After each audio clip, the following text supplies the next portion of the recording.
go to work and wipe these old people ass. Yeah, no. Straight up. That's what's up. Outlaw Radio on a Outlaw Thursday Radio. night, Yeah. man. Welcome to the show. Yes, sir. The People's Network presents Outlaw Radio is what we do on a Thursday night. If you've been listening to the show, you already know what it do. You know how we get it done. But I decided that I wanted to kind of switch it up a little bit this Thursday because we go so hard all the time talking about the people and talking about the revolution and talking about solution-based radio.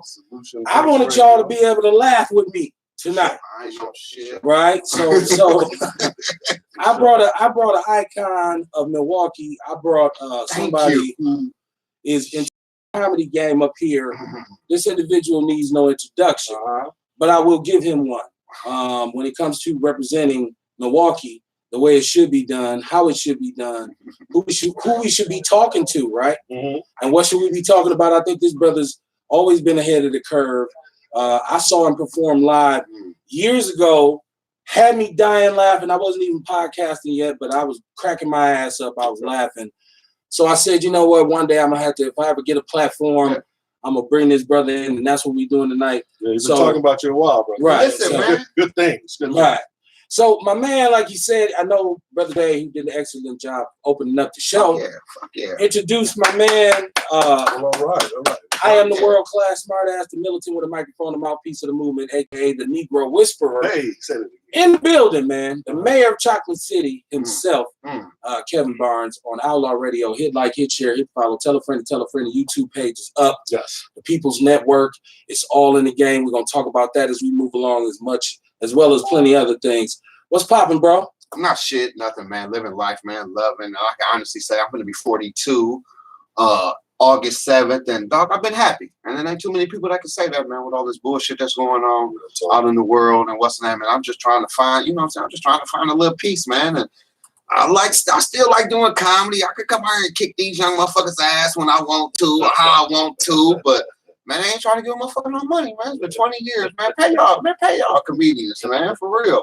Been going through this shit for like 20 years, and I don't know, it might be my fault. I don't know, but I love Milwaukee. And motherfuckers know me, man. I had Blockbuster, man, fucking with C.L. Woodson the third. Man, we had Blockbuster distribution back then with Master P. Shout out to Master P for even kicking in that door. Okay. You know what I'm saying? I go back that far now. I'm finna be old as the bitch, but yeah, man. Shout out to doing movies in Milwaukee, man. To shit. Selling cocaine in Milwaukee, to doing shows in Milwaukee, to get shot and stabbed in Milwaukee. Oh, shit. Yeah, nigga. I'm damn near like the Tupac Shakur of Milwaukee. For real. Blessed and still breathing. Right. Yeah, I done did everything in this motherfucker, and I love this motherfucker like pussy with no sheets. Ooh. For real. Wet. Yes, Milwaukee County till they down me. But yeah, it's wild out here, man. And I just, man, listen, man. I know God loves me, and He love y'all too. I can't act like that, but I know for a fact He love me. And man, my parents still alive, man. I'm counting my blessings nowadays. I ain't worried about what no motherfucker thinking about me or, oh, you should be in Hollywood, or everybody always thinking, you know, what's best for you. What's up with you? What you doing? You worried about my life and you worried about the wrong thing. But at any given Sunday, man, I can get out here and kick these young boys' ass. But we gonna get into that. And listen, fam, I just listened. Jelly's Good is your last show. I fucked them boys up at Mr. J's June 16th. 2019, which was Tupac's birthday. Okay. So when I woke up and what's the name now, I said, oh, I know I'm finna kick these young boys' ass. I shared it. Man, listen. I had on 3 suits that day. What the fuck you mean? Shout out to Nick Bonnie's, man. Shout out to my Uncle Ewell for dressing me. I had on 3 suits. I was feeling myself. I ain't felt myself in a long time. It seemed like you was having a good time. Listen, man. And let me tell you, man, where I met Kevin. Now, I met Kevin, damn, man. Years ago. 10. I'm gonna say 10. Okay, it was 10. 2010. The Laugh at My Pain. Kevin Hart. Tryouts at ARJ's at the time. And I was in that motherfucking, I guess his cousin went before me and wasn't shit. And shout out to Mo. Yeah, what up, Mo? But yeah, I had to have this money. Like I had ran into Kevin Hart before I went to jail. And when I got out, 3 years later, Kevin Hart, here he come. He finna shoot up. He finna do what the fuck he doing now. And they had a competition, man. V100 had a competition, man. I was posing. I broke as a motherfucker. I have $1 in my pocket. I'll tell y'all right now. But I used to hustle, And my ambition, I'm like, I'm gonna go get this $500. Right. You know what I'm saying? And I came up in that motherfucker. I was clean, put on my Sunday's best. Put on my Sunday's best. I was clean. I had hair in. When I got my afro trimmed up, I went in there and kicked them young boys' ass. On the and real. the funny part, that's what I was about to say. The best part to remember is that you were actually funny. And that's what I won. I ain't never won shit. Right. Ain't nobody gave me nothing. Right. I'm like, tore it down. I told that motherfucker, and I'm still doing that shit. I can still do that shit on any given Sunday. Okay. And we gonna. It's Outlaw Radio. It's funny business. Yes. On a Thursday night, funny business. My brother Talk to Teach, Listen to Learn is here. Yes, sir. Man, pop your peas, man. Oh man, just I'm here to laugh and listen to this brother. You've been talking, he's been building you up for a long time, man. So I almost couldn't make it tonight, man. But I'm glad the fuck you here. Yeah, I'm glad. Asshole. I'm glad. Asshole. Son of a bitch. Who you was finna be around? You fit right in. Yes, I do. Right in this panel. I'm a chameleon. Yeah. Who you was finna go around? Both you Capital Drive. Yeah. Who baby mama you was finna go finesse off some pussy or something? This nigga look like he a bed. He a bed. Oh, he might be married. Man, this nigga didn't know I had a wife. Yeah. These niggas down in they down here. Hey, I don't know this nigga, man. Yeah, I know. Right. We just bullshit. I don't know what he's talking about, baby. Shout out to Keith Terry, man, down at 3041 North. Keith Terry, what it do? My strongest supporters. 414-810-3131. Shout out to brother Dante Chestnut. Yes. DAMGENT. Is Black still down there? No. A very I can't bring that story up. Mr. Chestnut is a very staunch supporter of the show. Let's go. Shout out to Olivia Wright Manuel with Black Nurses Rock. Shout out to brother Bull, Kamar Carter, who's normally with us because he's in the People's Network family. Shout out, Bull. He wanted to be here tonight with brother Jig, but he couldn't make it. Yeah. My nigga. So it is what it is, man. 40. Maybe I'm getting my business mixed up. Hey, look, teamwork makes the dream work. Y'all got to understand, I'm not going to knock the stuff not your head McMuffin. If you want to do business, let's hook up. Let's talk about it. But just like anything else, money make the world go round. So as long as you don't shortchange me, I won't shortchange you. You can inbox me. I'm telling you, we do this kind of thing. If you out there and you got something you want to promote, if you got talent like my man right here, if you could just need to get your word out to the people, holler at your boy, man. You could be running for political office. I still support you the same way. Man. It's all about Black people. Come back and holler when what's your phrase? Black people who love Black people. Okay, there we go. You other niggas not so much. Okay. Listen. All right. Listen, and I'm saying that to say this. I was just at Meal Tex. Man, shout out to my big homie Pork. I was just at Meal Tex last weekend. I think my mind's still in Texas, but my body here in Milwaukee.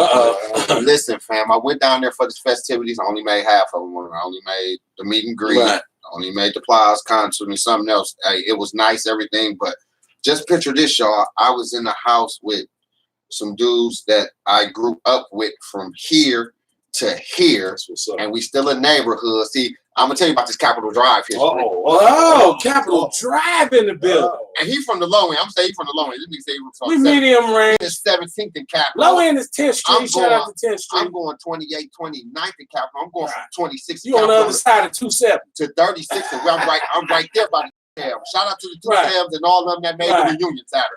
It's EBA on mine, so we go up until yeah. We can talk about that all week. Right. Rest in peace, Milwaukee. Rest in peace, Eric Adway. Oh, no doubt. Hey, EBA Day is coming up. Man. So understand that. Yes, sir. Yes, sir. Yes, sir. I never thought I'd gangbang on my show. Welcome to the show. I didn't even know you was too slow. He was on football shit. Like, I'm too slow now. Hey, can't say too Sam too loud. Who that talking about moving too Sam? You can. Because I'm 43 now. You can say whatever you want to say. I don't. You know what? Now I don't give a damn what gang you in. I really don't. You ain't fun. Back in the day, I'd be like, who said that? Now I'd be like, go ahead, bro. No, you got a lot to lose. You got kids. Growth and development. I'm with that shit. Yes, sir. That was mental illness. Right. You know, not totally. You can attest to that.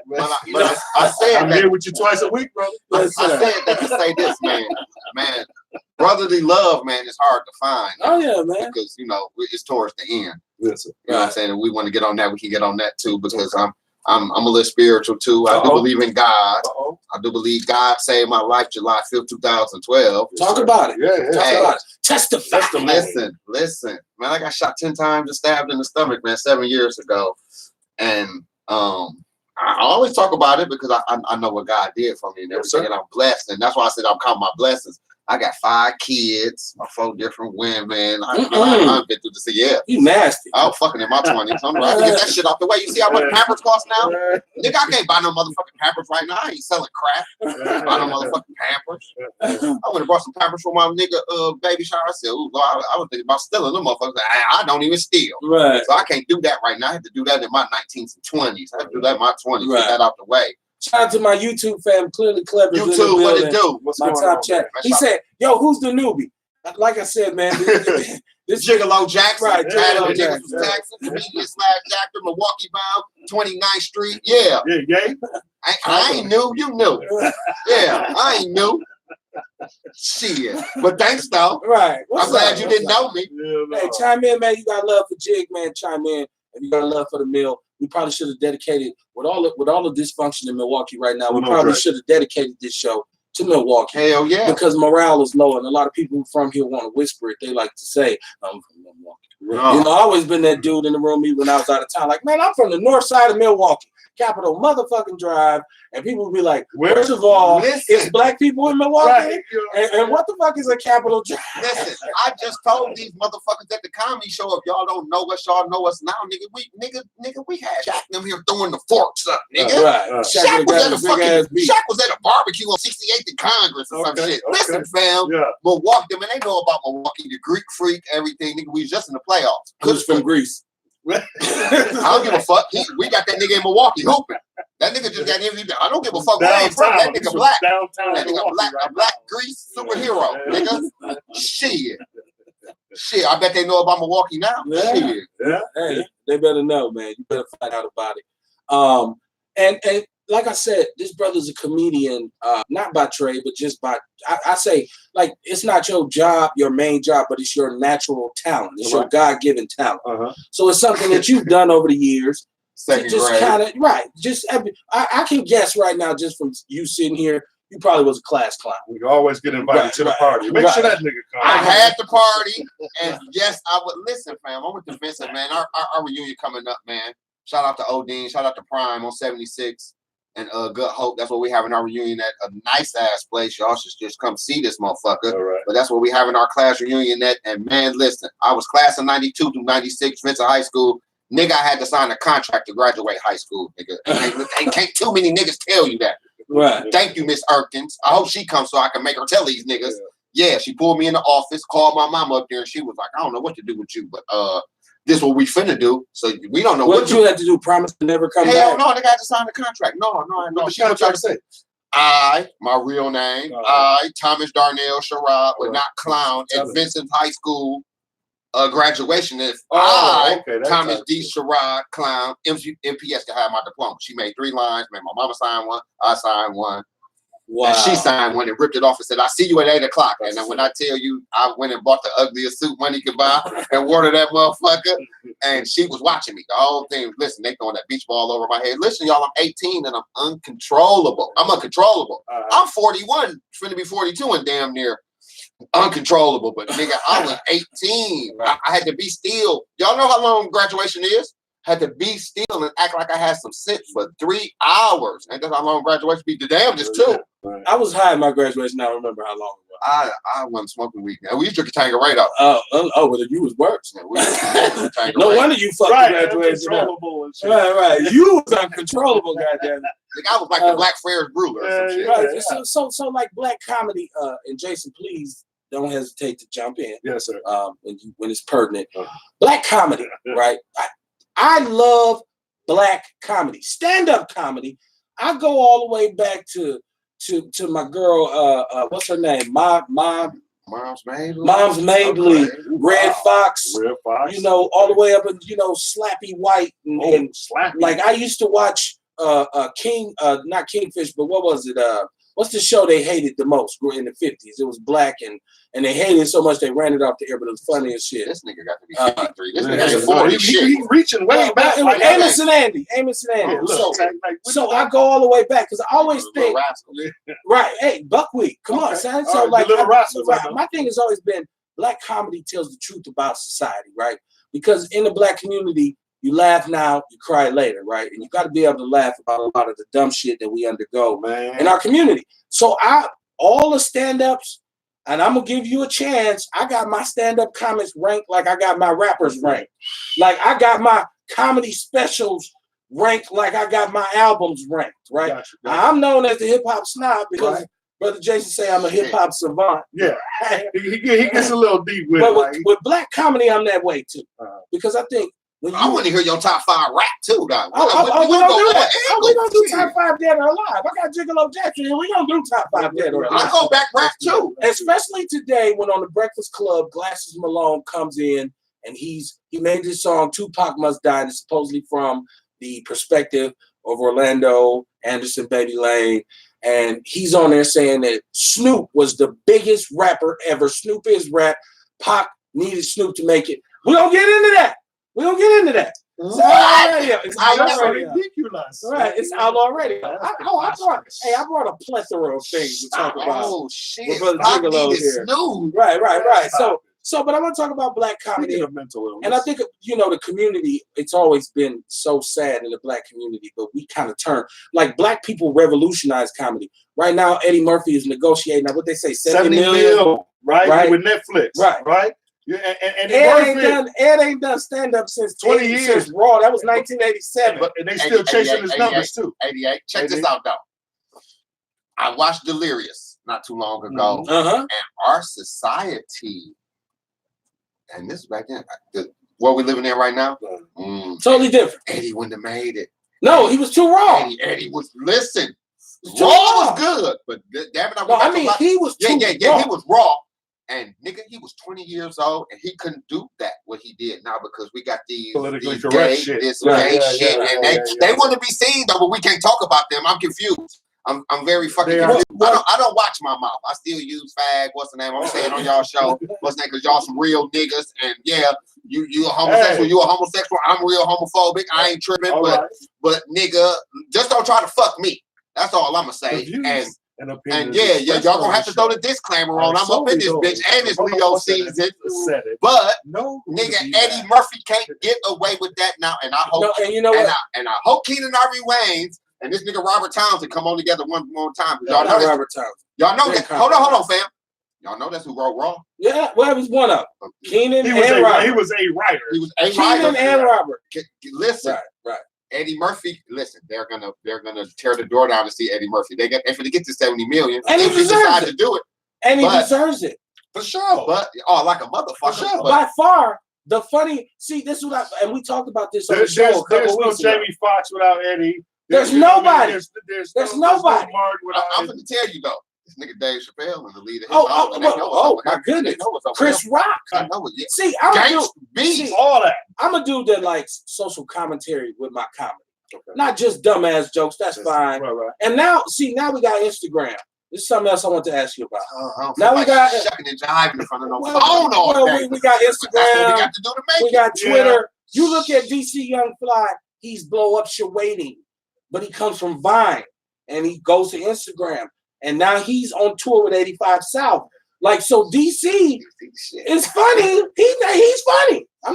But he's not classically trained in the ways that, because he didn't have to go through the same kind of channels that you have to go through. Chris Tucker's, the Mike Epps. Right. Mike Epps. Mike Gangster. First of all, Mike Epps represents Midwest humor, which a lot of people don't understand.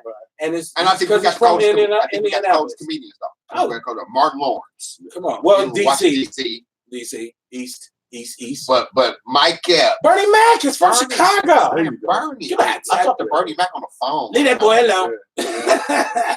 Gigolo Jackson in the building, man. Hit like, hit share, hit follow. Tell a friend to tell a friend. The show is on deck. It's me and my brother. And my brother talk to teach, listen, learn, Outlaw Thursday night. Funny business. I was talking about the impact of black comedy because you have to understand that black comedians, you look at Dick Gregory, when he made social commentary funny as shit. And Dick Gregory could have been 10 times bigger than he was. He could have been the first Eddie Murphy.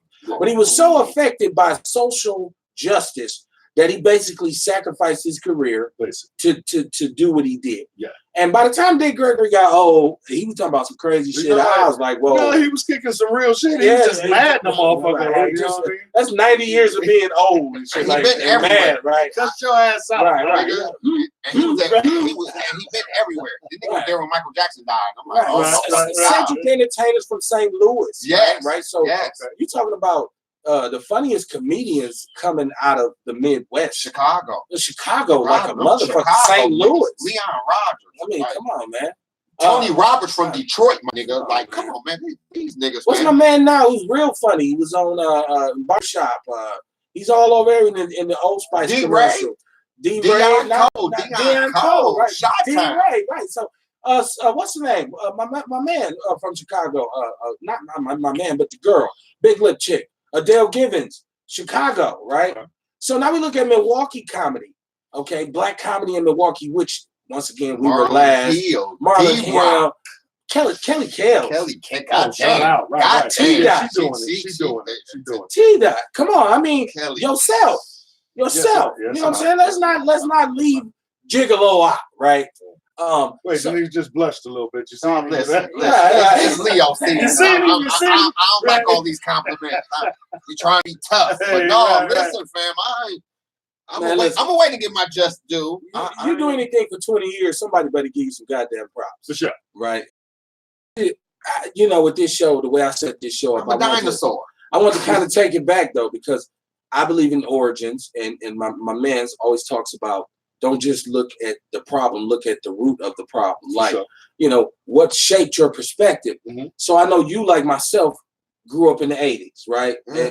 So basically you grew up in the crack era. Like there was a crack epidemic and it changed Milwaukee, especially that it changed us. Right. No, they was giving them motherfuckers like $6.75 a kid. Wasn't that shit? They was pregnant. Right. And all these crazy motherfuckers right now at the gas station. Lord, you got some change. Nigga, when you was born 88, wasn't you? Then get your motherfucking ass away from me. I'm sick of them.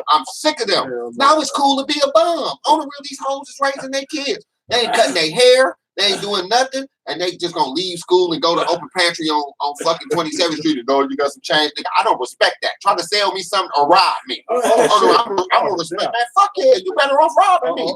On my life. At least you put in the effort to get this money. That nigga turned bumming into a motherfucking job. Wait, I'm gonna show you how old you are. You said open pantry. Right. That shows you. Because that shit's like fields or something now. It's like an Arab in there like, hello, buddy. Ain't no more hot dogs. I can tell you the last black people that owned that motherfucker. Who was it? The PVs off of 28th Street in the yellow, brown, and green house. Listen, fam, I'm off Capitol. Remember Red Barn? Oh, come on, sir.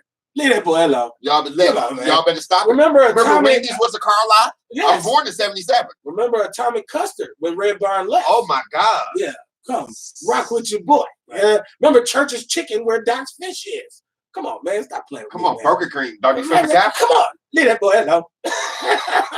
I mean, I'm from this city, and we try to rep the city in a reputable way, but people, you know, the morale here is so low. I feel like black people are beaten down here, right? But I was talking about the origin of that being the 80s, when this shit really changed. Because we really had it sweet. Understand that we had the highest standard of living of black people in this country for a very long time. Well, not a very long time, from the early 70s until the bubble burst. But that crack era kind of shaped us as youngsters because it changed the way when you went outside, everything was different, right? So the dope fiend neighborhood became a character. Before that, it wasn't no character. Well, if you grew up in the 70s, I'm sure there was hair around there, boy, Angel Dust. I wasn't there. Right. In the 80s, the crackhead became because he's stealing and selling everything. Right. And he's lying about everything. Mm-hmm. And he's on the run usually. Hey. It is what it is. But as little kids, we seen this and it kind of influenced us. Right. So I feel like, because I've heard your stand-up and I've heard you talk about cocaine. Yes. Cocaine. That made me listen. They ain't trying to get no money for no listen. They trying to pay us in drinks. Like I watched this from afar. I had my uncles had what's name, just like you said, we walked outside. They got from 29th Street Park where all the hustlers, everything. It's small, but shit. Same niggas from Lincoln had to come to 29th Street, and listen, man, A.O. Smith was right there. Yes, sir. Somebody was selling crack in their apartment right there. So just think how Nino Brown, here come the Carter. I seen all that in my neighborhood. And come on, man, I couldn't wait to graduate high school to hustle. Hey, we got brother Antoine Mack chiming in, man. He said you the fam, you know what I'm saying? Sip Sippy? Yeah. That Sip Sip, what it do? I started to bring that. Y'all ain't ready for that. He say Burger Chef. Burger Chef, hell yeah, off down there off what is that? 76 Appleton. Antonio Mack. Oh, okay. Polk, R.I.P. Antoine. Okay, Antoine Mack. Yeah. Oh, Antoine, man, what's happening, man? Yeah. Shout out to Sip. You Yeah, know what? fuck yeah. His crazy ass I see yesterday. Sip on there all the time. Listen. I don't know Sip like I know you. No, that's my listen. Right. That's my. I'm vouching for Sip. Yesterday he was on live and he was in my hood and he went to Wendy's and these motherfuckers was doing hair in that motherfucking fam. Like this bitch was getting some braids. And listen, nigga. Sip went on live. He said, "I don't look at this shit. They forgot my cheese," and went past. And this bitch is doing this bitch weed in Wendy's. I'm gonna say they was on their break. Fuck it, I'm gonna save them because that's the same excuse I be using. Why'd you leave, bitch? I was on my break. The government take 30 minutes off my check. I was on my break, but the bitch, I'm sorry. She was in there with some weave on the table. They was braiding this whole hair, and the security nigga up in that motherfucker dancing. They might have the radio on. It's about 9 o'clock. It's on 27th in Capitol though. I got here in my food immediately when I see that. I want some free food. Miss Serena Brown from 3041 North is checking us out. How you doing, my sister? What's going on? She got the Get Motivated, Get Healthy Facebook group. Once again, if you want to get on Mr. Terry's calendar at 3041 North, 414-810-3131, please holler at Ms. Brown and let her know you want to get involved. I represent a whole bunch of different things, man. We do it for Black Milwaukee. We do it for the North Side. So anybody that supports us, we support you right back. All right, anybody that loves us, we love you right back. 34 North, that's the old question. It's the old question. God damn it. It's the very old questions that's been gone for a bit. And Mr. Terry owned it then. Did he? Okay. People didn't know that. Devin They hit a lick. Right. Shit, Devin hit a lick. Devin hit a lease. Terry was he had a lease. That's what he had. That man got so much money. Say, man, I know he's listening, man. Let me get a loan, man. I spent, man, my husband spent so much money up in Rose. Right. Throw so much Rose in there, man. Listen, man. I got out of jail. That's the first place I motherfucking went. The question with my motherfucking fur coat on. Right. Gigolo Jackson in the building, man. Milwaukee's one of Milwaukee's most iconic Black comedians. I'm trying. People won't give him his credit. I'll give him his credit. You know what I'm saying? I mean, I think you already are, man. I think, like I said, it's Kelly Kells, it's D-Rock, it's you, it's Marlon Hill, it's a bunch of comedians, it's a bunch of cats from here that's really funny. Sometimes they get their props, sometimes they don't. But when you come on Outlaw Radio, you come on the People's Network, you're gonna get your credit. You go away. But tell these people how this crack era I'm talking about influenced you. How did it make you want to be a comedian? Because I'm saying the gangster shit, the thug shit is one thing. And if to be out there and process that and kind of say, you know what, I want to tell jokes about this. No, it wasn't that. Comedy was the aim. You know what I'm saying? But where the money at? So I watched this shit from like 10, 11 years old. I seen some of the greats, and all my mama wanted was my high school diploma. Keeping it 100. Y'all give me my sister. I got a sister. She's 14. My sister had me in the street. She had me. She tried to kill me. Like she tried to kill me Father's Day. She tried to stab me Father's Day. That's all I've been. Your sister? Yeah, my sister. She's crazy as a motherfucker, but I love her. I just gotta love her from afar on the real, for real. No, she been trying to kill me ever since I was little. Listen, we 14 years apart. My mama, I don't know what the fuck they was thinking about me. And my mama was just talking about this today. And she's like, "Oh, you finna be 42?" I don't know what I was thinking about when I was 39. And I was like, "Shit, I'm glad I'm here." Mom, daddy must have came in drunk and flexed you, and here I am. And you won't hear nobody else talk about their mama getting flexed. And here I am. You know what I'm saying? It's a blessing to bring them. My mama had me in her motherfucking 40s, and my sister, she forced me on my sister. My sister going to concerts, wasn't that? I was there at the Eric B. and Rakim concert. Now I'm backstage. My sister been getting backstage passes, and I asked her one day, like, how the fuck was you getting these passes? And she like, it was easy. Niggas work at the booth. Come on, man. A woman could get anything from a man. I don't give a fuck what's going on. She took me to all these concerts, and I was around all these motherfuckers. Marshall Crawford, Levin, Concordia. I'm talking about, man, I done seen some of the coldest motherfucking hustlers out here. My hood come from some cold hustlers. And listen, fam, I didn't hustle my hood. I went somewhere else now. I was on 7th Street. Right. My friend, I don't even bring his name up because I don't even talk about it because I respect him enough because he beat the game. You know, everybody want to beat the game. You know what I'm saying? Everybody get caught victim of it, but I only know 2 people that beat it. Okay. You know what I'm saying? And he whooped the game ass, man, and just bagged about that motherfucking night Jehovah's Witness. That's what's up. For real. And shout out to Jehovah. And I love him, and I talked to him the other day, and you know, he like my brother, but he that way. And I'm right here. And man, listen, man, but I know what y'all want to hear, man. I know what y'all want to hear, man. I hustled and did coke. I hustled and did comedy but I tried to separate the two because I remember one time when I was on the news, Cecil did Money in the Power, and Arliston didn't want to go to the studio, and I was there. I'm like, fuck it. It woke me up. It was for me to be there. It woke me up. I left the TV on. I heard Channel 6 say, Cecil, what's in the third and Money in the Power? And I'm like, shit, I'm in that movie. I co-starred in that movie. I think I need to be sitting on Channel 6 too. So I'm stalking Channel 6 parking lot. Nigga, I'm out there smoking weed. Nigga, I'm like, shit, Cecil. I called Cecil. He's like, I don't know. And then he called me back. And he's like, where you at? I'm like, nigga, I'm in the parking lot. I'm finna get on the news. And I remember leaving the news, going on 7th Street to hustle, like it wasn't nothing. Like I just didn't do nothing. And I remember the Hypes called me in the house and they was like, hey, nigga, we just seen you on the news. And I said, yeah. They was like, what you nigga? They don't know me, but they know I got money. And they like, nigga, you do movies? And I'm like, yeah, but I'm separate the two, huh? Don't nobody know I'm down here. And they was like, oh, you stupid. The dope fiends have told me, they said, boy, you crazy. You see them niggas out there you with? They ain't no shit. But you got a career. These dope fiends told me that, and I just, I had an adolescent, man, and that's all I knew at the time. Then I got a baby. I'm having all these kids. I had my first you got a son, lot of kids.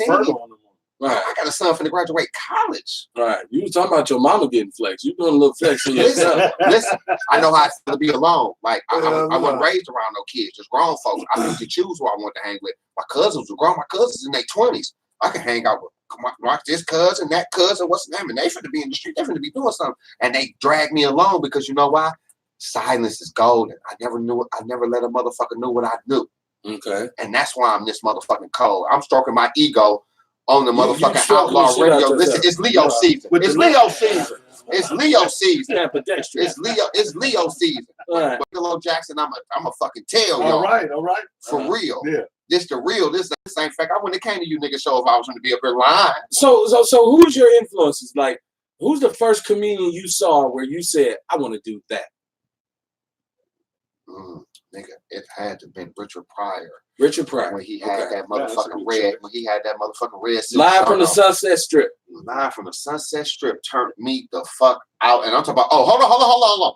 I take that back, nigga. Whoopi Goldberg. When she was homeless. She did the fucking HBO special when she had that fucking I never really followed her. She came out there talking about around the world. Hold on. She had that motherfucking shopping cart and they said that was her real motherfucking shopping cart. Yeah.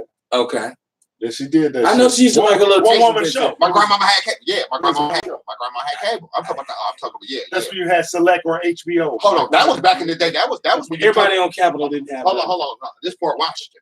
Hey, back then when you turned it from what you turned it from TV to cable? Yeah. At 10 o'clock. At 10 o'clock. But then they came out with the cable with the wood boxes. Then we showing our motherfucking age. Right. The big wood box. Hell yeah. We had to get that tall ass. Wait, but then the motherfucker learn how to open them shits up and fuck with them and steal some channels. Listen.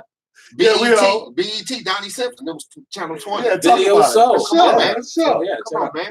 It was still owned by black people. Right, Robert Johnson. But I'm gonna say who's now a Republican. Dog, I'm gonna say Whoopi Goldberg, Richard Pryor, then nigga, I went to the movies and seen Raw, Northridge. Oh, Northridge. Yeah, on the late night with my sister, my sister again. Okay. And my cousin Joe. I seen that shit and I came back to school, elementary school, 5th grade, and tried to recite that shit the next day. Like, dog, I went to see Eddie Murphy because I was doing grown shit when I was little, and I can't go to school and tell a motherfucker I was backstage at the Eric B. and Rakim concert. They go think I'm lying. Right. We ain't got Instagram. Right. Yeah, we would have thought you was lying. That motherfucker wasn't it. Eric B. Take a Polaroid, mama. Eric C. and old Tim in the park listening to some dudes. I could tell a motherfucker I was backstage with.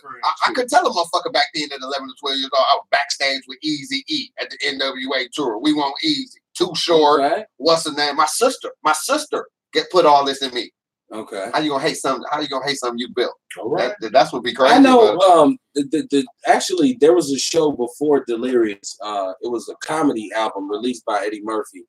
It wasn't Delirious. Oh, hold on. It was called the one when he looking gay with the red bow in his head. We got that motherfucking what's the name on? I never said we had the cassette. Cover? No, we had a cassette. I bet it's this one. When he looking like a real faggot. Right. He had a bow tie on. He had no shirt on. He had a fucking rose in his afro.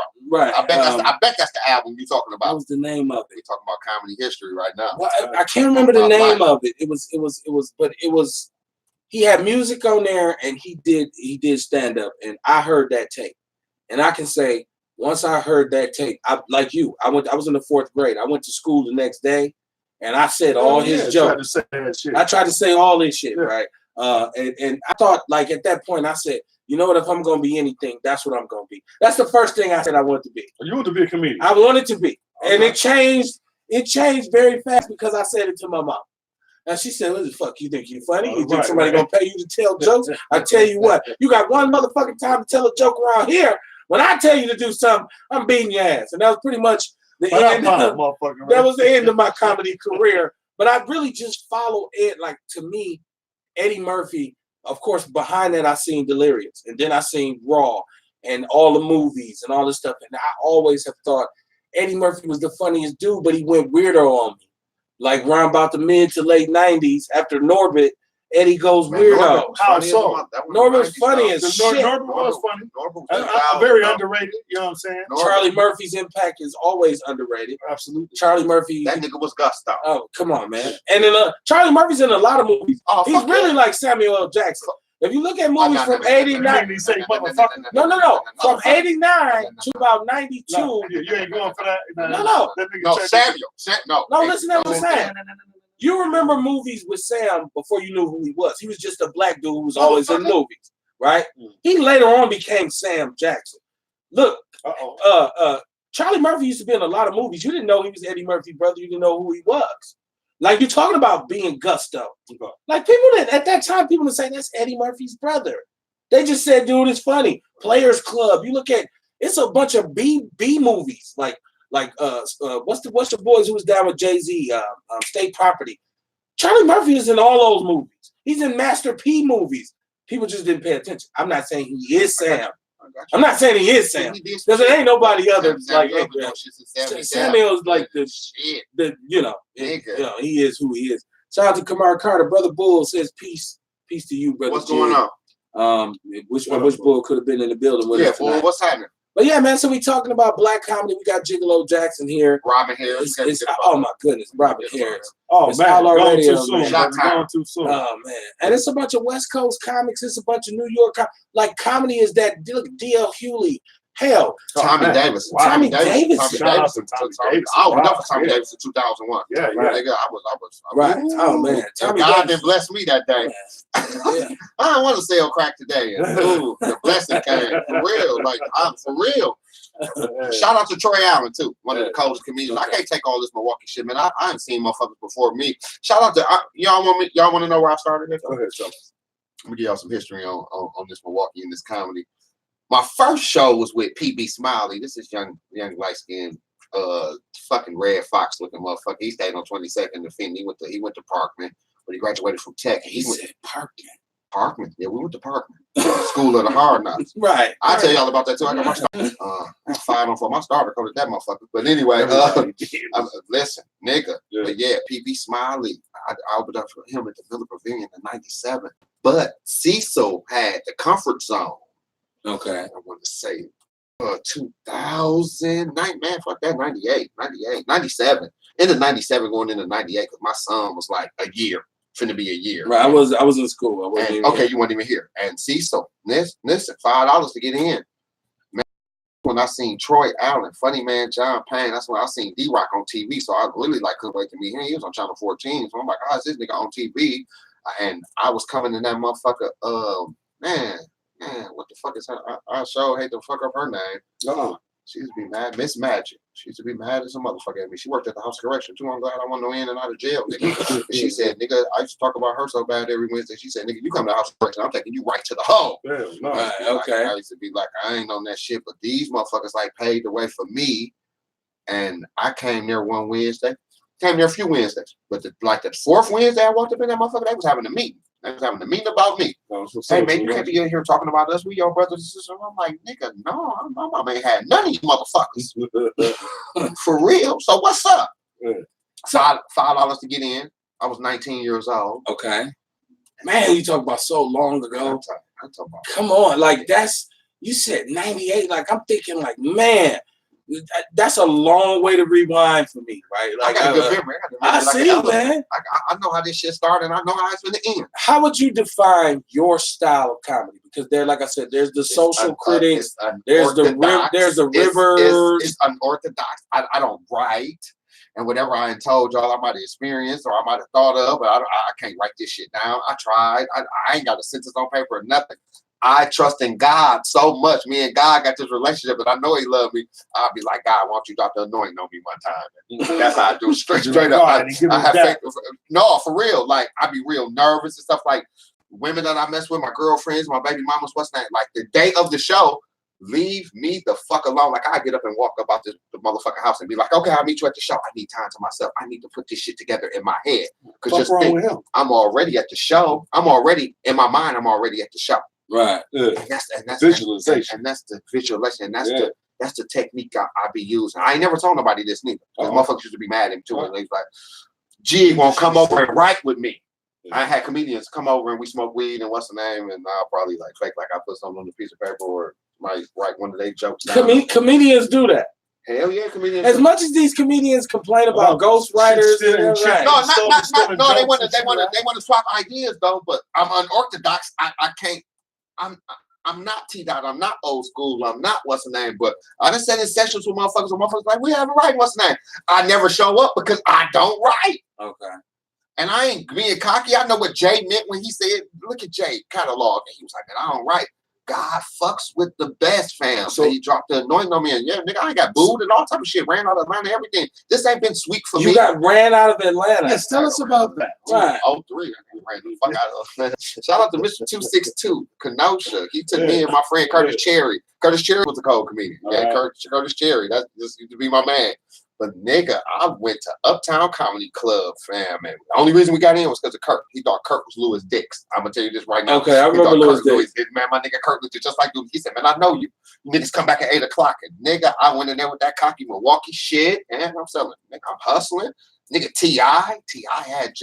and Lil Wayne had just bought them albums out. And then was the two bangers that fucking year. And man, that nigga T.I. walked up in that motherfucker, man, and I looked at him and I said, damn, this motherfucker is finna be. This finna be the motherfucker. Nigga, they was like tip, and motherfuckers got the bile and the shit. Like, hey, TRP. And I'm like, shit, this nigga is the shit in Atlanta. I got up there with some mumbo jumbo, and them motherfuckers, it's Sunday. Sometimes they just don't boo you. Boo motherfucker, go kill yourself. This is what they chanting. And then I went up there, I said, nigga, I'm from Milwaukee, Wisconsin. Fuck ATL, and what I do that for?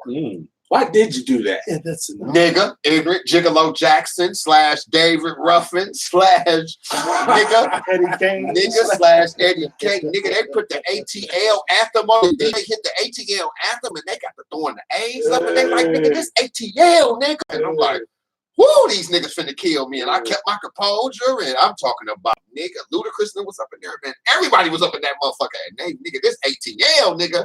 The owner got on stage and was like, man, y'all ain't even let dude, what's the name? And y'all get dude another chance. It's fucked up by now. And nigga, they cut the music back on.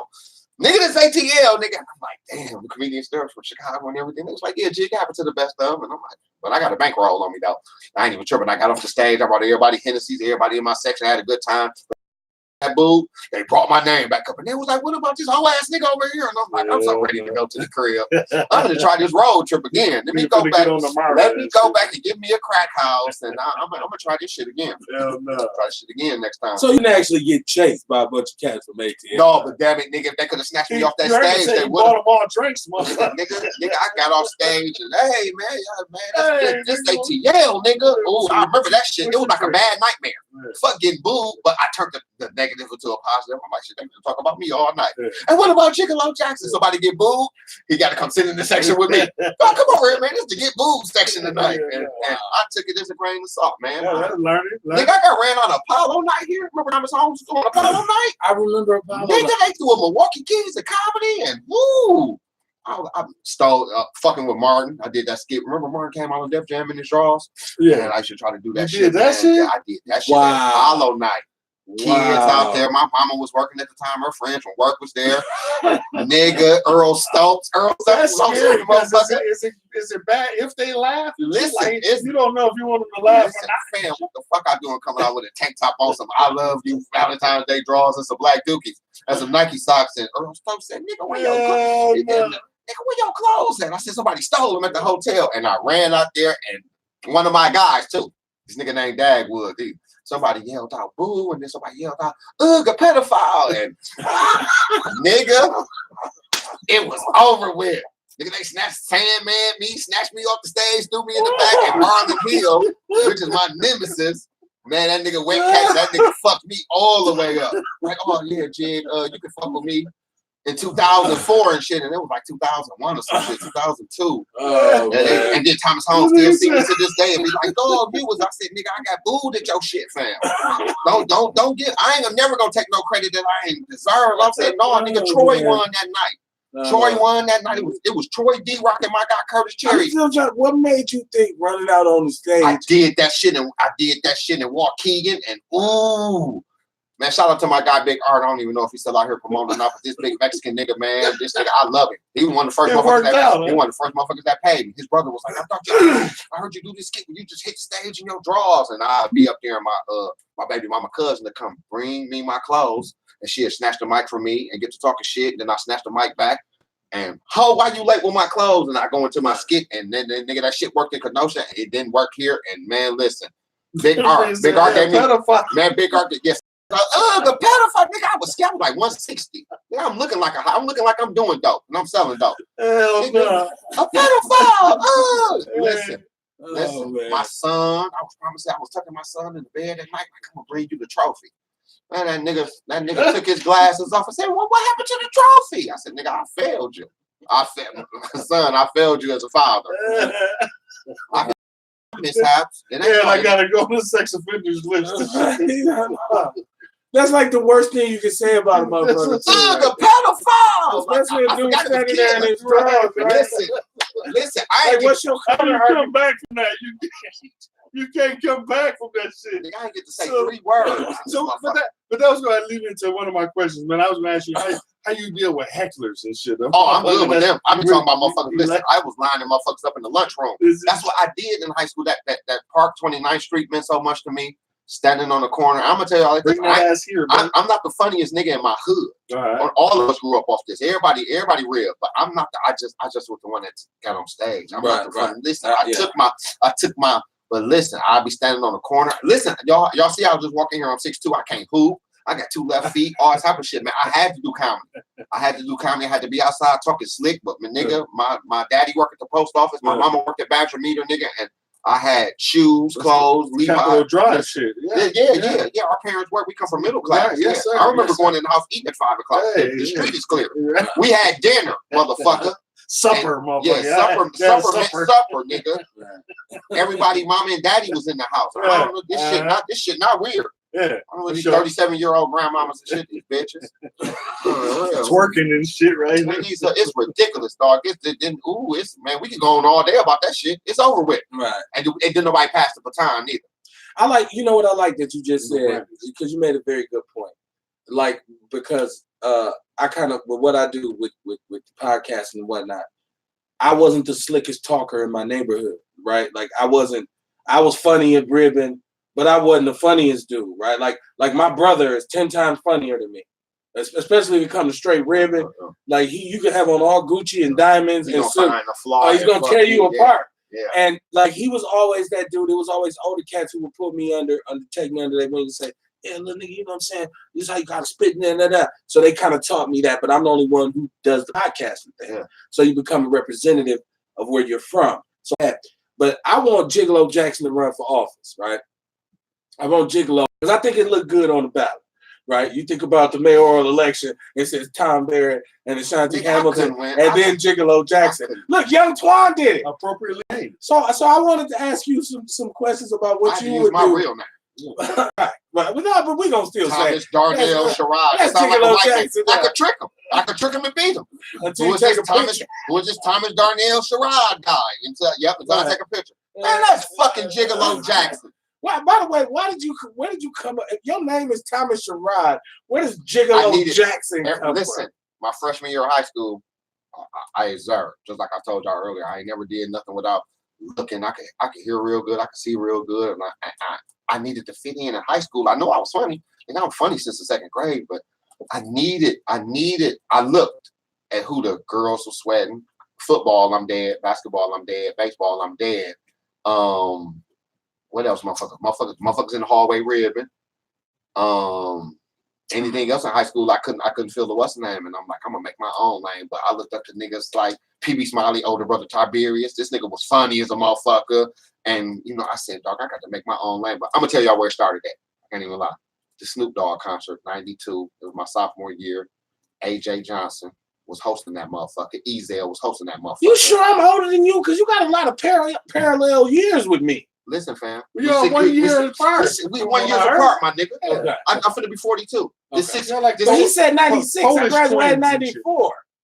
He said 96. I flunked. Oh. LD. Now you want to get into that? I was in the LD class. I flunked. I flunked the 4th grade and the 6th grade. Listen, fuck y'all. Listen, I remember the concert. Man, fuck you, nigga. We on the same era, nigga. And we all. That's why I'm sitting here confused. Like, I remember that shit in 92. You got a lot of 72s. Yeah, the pink slip. Get a pink slip. I'll tell y'all about that shit. Oh, man. I went to the concert, and we were sitting in the second row, and two of my friends from Lucius Washington from King, and my friend Prelo geeked me up, like, because I know who it was. I said, man, that's dude that was at house party with the girl. And he was like, that is that nigga. So he called the niggas up to rap. If they said a good rap, he'll let you bypass. But a nigga get up there on that bullshit, man, this the intermission between Snoop and them coming out, between Drake and them coming out, when they did the liquor store shit. So listen, fam, that nigga ribbed the shit out this nigga, and I'm like, I know who he is. So it didn't take much to throw the cables on me to get me up there. So I'm raising my hand, jumping up, raising my hand, say, come on, nigga, get up here. And he passed me the mic. He said, nigga, spit that rap. And I said, nigga, I'm not rapping. Milwaukee. Let me tell y'all who this whole ass nigga is. This that nigga from Friday. This that nigga from house party with the curl. Right, follow the drip. Follow the drip, nigga. I said, nigga, I know who the fuck you is, and I ribbed him. And I was like, whole ass nigga, welcome to Milwaukee. And I was handing the mic back to him, and I dropped the motherfucker. So it made it look like you dropped the mic. Pick it up, whole ass nigga. And he picked that motherfucker up. He said, get off the stage right now. Get off the stage. And he was short as a bitch. Oh, he said, man, put the spotlight on this big ear nigga. Woof. I'm in the Mecca. Deer in headlights. Nigga, he shot 20 at me. I was like, nigga, you 72 cook with the doors open. I was like, man, your ears big as a motherfucker, your teeth. Dog, listen, he only looked at me for 5 minutes and he did the rundown on me. So now I'm trying to get off stage. I'm trying to go sit back in the second row. Motherfuckers like, dog, go, dude, looking for you. He had the spotlight on me. Man, put the spotlight on this big ear nigga. So the spotlight walked me all the way out the Mecca. I'm out there and I remember the Mecca. Right. Yes, the Mecca arena. Right. Nigga, I'm out there. I'm like, oh shit, I can't go back in there to Snoop Dogg and them come on. The lights on, everything. This bitch ran out there and was like, hey, he wants you back on stage. So then he was like, fuck that shit. Milwaukee got some comedians. I'm calling all niggas up that think that can. He let like 5 niggas go up and he like, fuck these 5 niggas up, and then Snoop them came out. I go to school the next day, and yes, everybody, and I wore the same shit I wore to the concert. Well, first of all, that's enough, right? That's the first mistake. Dog, that was you on stage? And I'm like, yeah, but can't nobody in high school fuck with me, so I got to go to the next level. Can't nobody in 4th hour lunch fuck with me, 5th hour lunch, 6th hour, none of that shit. I'm the king of the lunch hour. Now, didn't one of you earlier say, because you said the Snoop concert, say something that Snoop was better than Pac and like? No. I was talking about this morning on the Breakfast Club. I don't know who said that. There was a discussion. I heard him. There was a discussion. Snoop is an icon. There was a discussion by his Glasses Malone, who is a rapper who's been trying to make it for a long time, right? And he's been signed, to some major labels and this kind of thing. But he made this song that's out now called "Tupac Must Die." Yeah, and it's supposedly written from the perspective of Orlando Anderson, who allegedly killed Tupac. And that's the individual who was beaten after the Tyson fight in the MGM Grand, right? So he was on the Breakfast Club, and his thing was, because right now, anything you say about Pac is kind of sacrilegious for a lot of people. And a lot of motherfuckers was born after he even died that love him, right? They ain't from the era like us when we remember when he was actually alive and out here, right? So his statement was that Snoop Dogg is the biggest thing that happened to the rap game. Snoop Dogg is rap, and if it wasn't for Snoop, Pac wouldn't be who he was, which didn't go over well with Charlemagne. First of all, what's Charlemagne? It's a whole back because Charlemagne was just for you to say that, like, you know, because we got to understand Tupac's impact. So there was a discussion about that. Now, I wanted to get into that when I went into hip hop with his brother. I'm sorry, bro. Like, no, that's fine. Yeah. It's all good. But I wanted to ask him because I'm serious when I say I want Gigolo to run for alderman. But I want to know what he would do about certain things in Milwaukee, right? Okay. So I wanted to ask him, like, what would be his in his campaign. What's Gigolo's answer, right? All right. So, like, we talk about the legalization of marijuana. How do you handle that if you get elected in Milwaukee? We on. Yeah. We definitely on. Yeah. But fuck that. Let's say president. Okay. Obama, like, I think Obama, like, I thought the nigga, like, he got 2 terms. So I'm sitting back thinking, like, okay, this nigga, this he a light-skinned nigga. Yeah, he a Leo too. Shout out to Obama birthday on the 4th. Check this out. Dude, which is Leo shit. I thought, it's Leo Nation. I'm like, ooh, the nigga gonna. First of all, I thought he was gonna make America great again and make ounces of cocaine 8 again. Come on, that shit too high right now.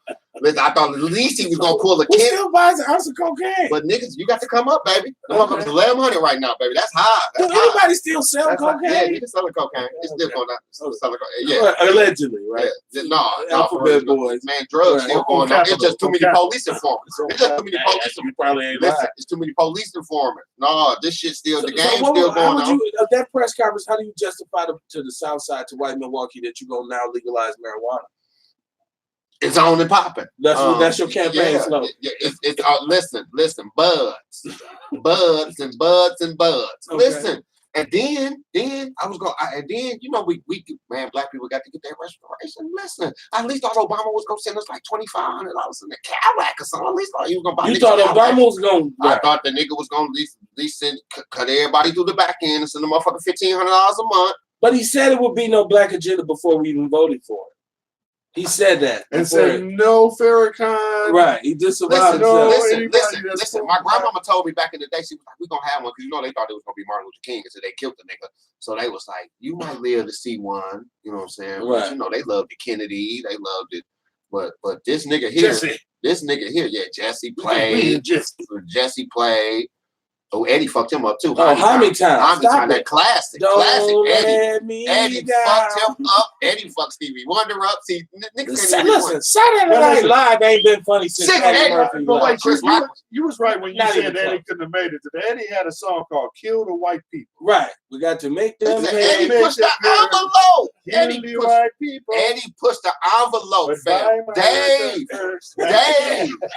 Listen, Dave Chappelle. Chappelle is taking king of comedy. He's taking social commentary and comedy to another level. That show, because the Chappelle show was funny, but it wasn't tomfoolery. It was funny, it was real, but it wasn't buffoonery. It was very intelligent comedy. Skits, they were very funny. You know, like I seen the skit that he did about the nigger family, the white people. That was just the list. It's one of those skits. First you say, "Oh my god," and then you watch it and you say, "Oh, that shit's funny." The race draft, like that's classic. Listen, he could have kept doing some of them. He could have kept doing some of them. Some of them could have came back to the gamble, the Marcy Project gamble.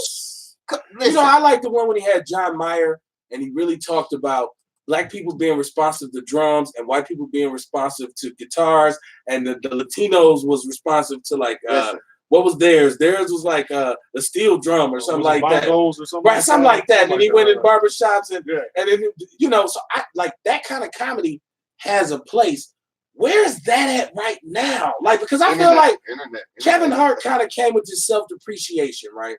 Where he basically jokes on himself a lot, and that's kind of his style. Okay. Ain't nobody tell his story. Yeah, so he telling his story. Right. So yeah, I'm gonna make fun of myself. So you ain't gonna rib on me. Kevin Hart is a funny dude. Mike Epps, like I said, represents the Midwest and the country. See, there's a very country thing with us in the Midwest because we all come from the South. And Mike Epps' humor, a lot of it is unique to Midwesterners. Like, there's some people around this country who don't think Mike Epps is funny. They got to be motherfucking crazy. Right. When I hear Mike Epps, I hate to say motherfuckers back, but I seen a skit on social media where Mike Epps was playing one of them alley mechanics, and he was working on the dude's car, and he just kind of overcharged him, and he said, "Well, how much you gonna charge me?" He said, "Since I know Joe Mama the way I know Joe Mama," right? So, but that's some Midwestern shit where you know the alley mechanic with the cigarette hanging out his mouth that's gonna overcharge you even to put a windshield wiper on So your shit. how y'all feel about the beef then? Like the comedian beef? Like who was love that? Who was that? Mike Epps. I love it. Well, Kevin Hart against everybody. It was Kevin Hart. And Cat Williams. That means they was on top. Yeah, They was on top. so that's what. Well, because we heard about it. Don't nobody hear about two broke dudes arguing. No, fuck Right. no. Whose side was you on though with that? Because I had what's my man name from Chicago? He's one of those unsung dudes from Chicago. Sean Morgan. Man, nigga. We had him on the show about 3 years ago, and he was funny, but it was during the midst of that, and he was talking about comedian beef because that was the first time when Cat Williams was going at Steve Harvey, and then Cat. Right. So Cat is going at everybody. And Cat just called out Rail and told the truth. And Tiffany Haddish. Cat has said, you think he's crazy, but I want to know whose side was you on. That's when they call you crazy. You start telling too much truth. Go ahead, bro. I really want to know no side. I kind of hated to see that because just like Kevin Hart did too, because just like he said shit, I was on the Mike Epps tour. Right. And but he did Mike. Oh, come on, no. He started shooting at him in the media. The secrets and shit. I think people, everybody get a turn. You know what I'm saying with that. Everybody don't get in, but them niggas got a turn. And this like Ked took his turn, and he started to start past motherfuckers. And you know, Mike know the real, and Ked know the real. So it's some shit that we don't know. They know. But it looked like he was like surpassing him. I love Kevin. I fuck with Kevin Hart twice in my life. I can say shit, and he remember me, everything, all type of shit. And I can't say nothing now about that shit. So if you get in that position and they bring that skirt, that dress over to you until you put that dress on, it's gonna be real funny. I think I already did my Illuminati part. I was in this movie called The Get Together. I played a stripper. Oh, okay. A female stripper. I played a stripper. I played a stripper at a house party or some shit. Like you don't even remember. Please tell me everybody left that party, right? Listen, Tony Roberts was in that movie. Everything. 2002. Get Together. Be cold. Get Together. Y'all can look that motherfucker up. But yeah, I'm in that motherfucker. I was in Chicago movie. Yeah, I was in the movie in Chicago, and I was out on bail for 10 G's. So I was out on bail. Listen, they caught me. They got me. So one of these Milwaukee niggas told on me. A nigga all single too. There's plenty of that. He wasn't from Capital. Yeah, no, he definitely wasn't from Capital on the real. Like niggas don't snitch from Capital. Yeah, I know, right? What's your solution to the Stolies, man? Because we go hard on here about the Stolies. They were still in cars in 95. Ain't no, we just watching some shit that, man, come on, man. Remember New Jersey Drive? Hello, something. Right. Come on, man. They had to make a movie about it. Come on. Niggas in New York was doing the same shit, man. History repeats itself, man. I'm just sitting and watching this show. I ain't necessarily got to watch TV all the time. I can go outside and watch this shit. The truth is live. What would you do to stop it? What's your suggestion? Man, ain't no stopping these niggas from stealing. Not hoes stealing cars. Ain't no stopping. Man, the world is designed to get bad. Get a Bible. Read Revelations, motherfucker. I'm gonna tell you. I'm gonna tell you the honest God truth. The world is designed to get bad. Okay. And those that sold crack and everything, I'm responsible for this shit. Okay. I wish everybody would stand up and take responsibility for this shit. Blame their problems on our generation because they said we did serve their moms. We did. Fuck yeah. Right. Fuck yeah. I'll be the first one for hell yeah. I sold your auntie a couple of bags. Right. So it is our fault. So when yeah. Kodak Black said I don't like old niggas anyway. That was what I ain't like he did Scarface. I was like, ooh, Scarface, fuck these old niggas. Yeah, them young niggas, them crack babies and them crack babies right there. I don't even listen. I'm like, man, fuck them niggas. Please, man, these old. We can't even talk about the rap game, man. We want for these old niggas. Who said the first gangster rap? Can we have trivia? Schoolie D. You think so? Schoolie D did? I think Schoolie D with PSK. Did you? Yeah, PSK. Man, what year that come out, man? About 1986. Well, you got to go back. You got to go Ice-T, fam. Well, no, because 6 in the morning, Ice-T was doing rock rap. 6 in the morning comes after Schoolie D. No. You tripping. 6 in the morning comes out after PSK. 6 in the morning comes out. But you naming specifically 6 in the morning. That's not the first. That's Ice-T's first. Ice-T was in breaking rapping over rock riffs.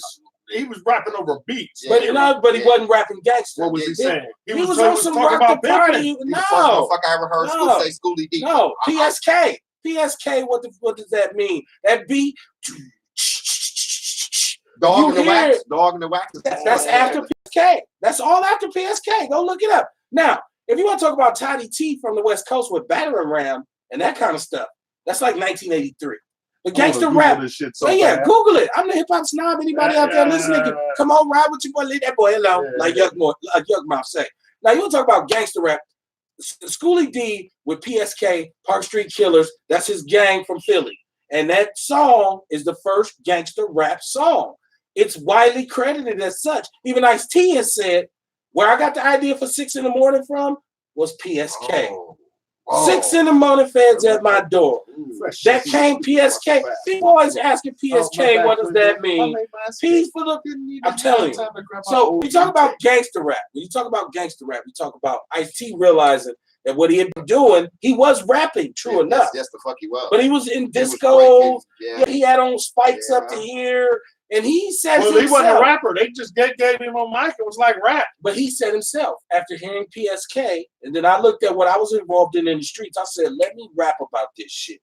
And he rapped. That's when he did Dog in the Wax and 6 in the morning and Ride Pays and then Power.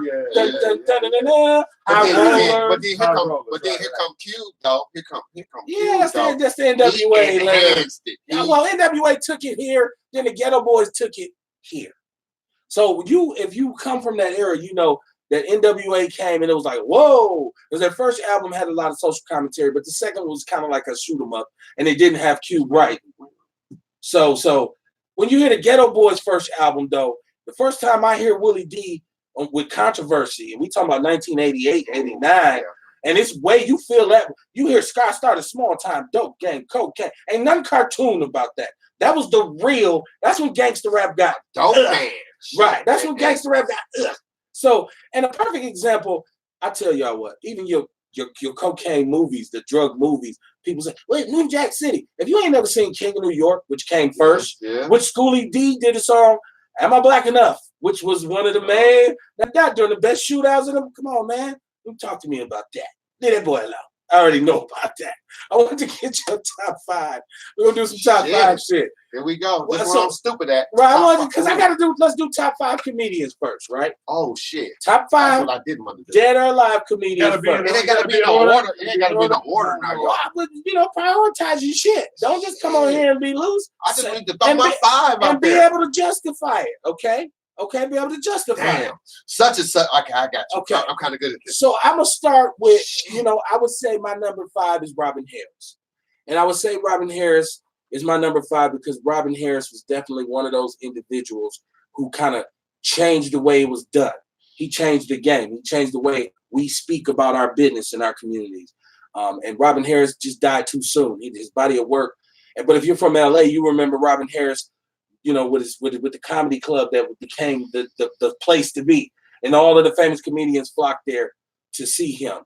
I would say number 4, I would have to give it to Samore because Samore is a sister. And I think no female is as consistently funny as Samore has been over the years. And Samore still can bark with all of the biggest dogs in the game. They say comedy is a male masculine. She raw. Samore is just one of the funniest ever.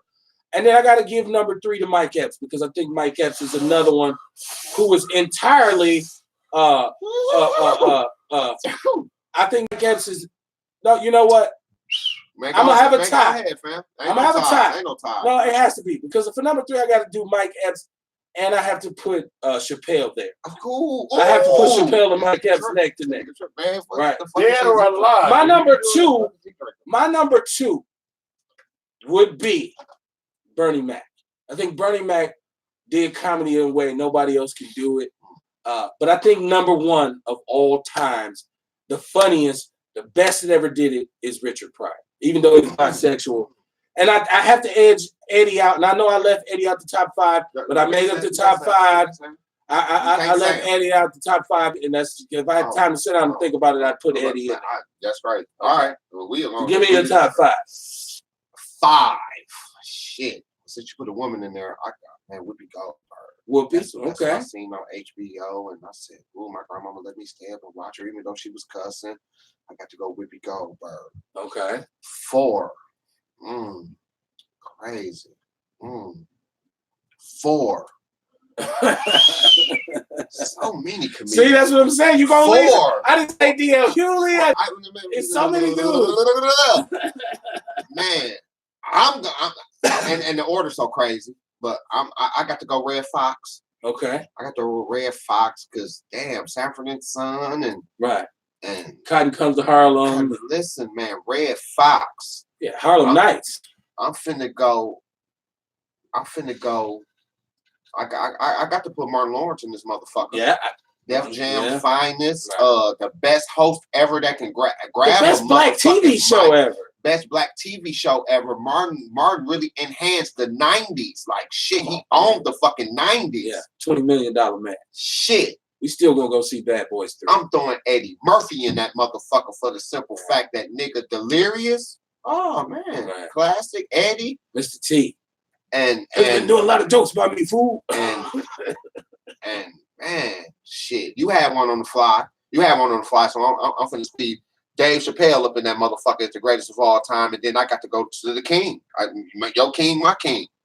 And Richard Pryor was Richard Pryor. You said something about that homosexual shit, but all them niggas probably out there sucking dick. So ooh, all them niggas suck dick that did something. I wouldn't be shocked. Certainly hope not. Straight up, my nigga. Rich wasn't the only one. Rich said he had a transvest like that looked better than everybody wife in Hollywood at that time. I read Pryor's conviction. I read the book. Got caught up. I read the book. Paul Mooney introduced him to that punk. Right. Yeah. You know what they say about Paul Mooney. You ever see the roast of Richard Pryor? He gets that Paul Mooney. Listen. He put it on the glass. He was a real nigga for that. He was a real nigga for that. Y'all know me, but yeah, I'm finna throw my shit out here so y'all can't. Ha. Right, you know what I mean? It's a joke. Top 5, man. Top 5, man. With a sub. Can we put a sub? He cheated. He got a chance to write his down. He was smart. Because I'm organized. We went top off the. I'm going off the head. And I fucked up. I know I did. No, so 5. I'm gonna say Jamie Foxx, man, and because let me tell you, Jamie Foxx brought something that we hadn't seen since Richard Pryor. I mean, since Eddie Murphy, which was somebody that was talented, could sing, do impersonations. You know what I'm saying? Did Eddie sing? Eddie could sing. You think that? Yeah, Eddie could sing. Okay. Rick James stole that song. I don't party all the time. I don't always think he sung the right song choices. Nigga, you bought an Eddie Murphy album? But Ed can sing. You bought an Eddie Murphy album? And I know. Exactly. We killed that right there. Yeah. God, Eddie can sing. Let me tell you, it's a lot of motherfuckers that can sing. I don't buy their shit, right? You know what I'm saying? Jamie can sing. Jamie can sing. I see why you picked him though, right. but I said Jamie, and I didn't buy his album either. Right? I did. I bought both. So Jamie's number 5. Number 4, I'm gonna say is Red Fox, right? He revolutionized the shit. Yeah. He was back in that Chitlin circuit ass shit where he was, you know what I'm saying? He paved the way. You got to give it up for Red Fox. 3, here goes something nobody mentioned, man. But George Carlin. Like George Carlin would had his shit. He's white. His shit was profound. Like give it up for George Carlin. I just didn't like the atheism, but he was. But you know, I even understand that shit now more than I did back when he said it. Anyway, so number 2, I'm gonna say is Eddie, man, because stop. They still chasing Ed numbers right now today. You know what I'm saying? So we give it up for Ed. And Ed wouldn't have been Ed without number 1, which was my number 1. It was your number 1, Richard Pryor, man. Richard Pryor revolutionized black comedy, man, and none of them cats afterwards would have been shit without Richard Pryor said, y'all did some cold jokes about me when I burnt myself too. Yeah. Motherfucker took out a match and said, y'all know what this is? They said, what? He said, Richard Pryor running down the street. Yeah. That's when he talked about going to Africa. That's what you was talking about with the red on, with the live on the strip. Yes, okay, so we go from there. Now we got to do the hip hop top 5 dead or alive. This is going to be crazy too. Because, and I think when somebody like Glass and Malone talks about Snoop being rap and the biggest thing that ever happened to rap, I think he discounted a whole era of rap. Because you're talking about Snoop being the biggest thing, but there's no Snoop if there's no Rakim, no Scarface, no Boogie Down Productions, no Tupac. There is no Snoop. The platform doesn't exist. So for you to say Snoop is rap means you didn't hear Rakim the first time he said, check out my melody. I ain't no joke. You know, let the mic smoke. That first album that changed the trajectory. Paid in full. Thinking of a master plan. I mean, come on. Like, broke it down to you. KRS what? You know, you think about. Well, you naming them all just your list? No, I'm just saying. I'm talking about what he said about, Tupac need to go to death row. Well, Suge sued Tupac because of who Tupac was, right? And Suge knew that Tupac and death row would be an unstoppable force. Now, I won't say that Doggy Style, which was the most highly anticipated by far, the most highly anticipated rap album that ever came, but that was largely based on the fact that Snoop was the primary MC on the Chronic. Right. So I think his perspective was twisted. I think he was a little off, and I think he's trying to justify because people on his heels about making this Tupac Must Die song and all that kind of thing. That's like a dude from the South making a song called Pimp C Must Die. Like, that's something you should get beat up for at the club, right? Mm-hmm. So, but to my top 5 dead or alive, I would do it like this. I would definitely say number 5 is Ice Cube. I think Ice Cube is one of the top lyricists of all time, and I think he doesn't get his credit. I would say number 4 is Big Daddy Kane, without a doubt. I would say number 3 is KRS-One. I would say number 2 is Scarface, and number 1 is Tupac. So that's my top 5. Ooh, that's my top 5. Scandalous. Right. Let me go with mine.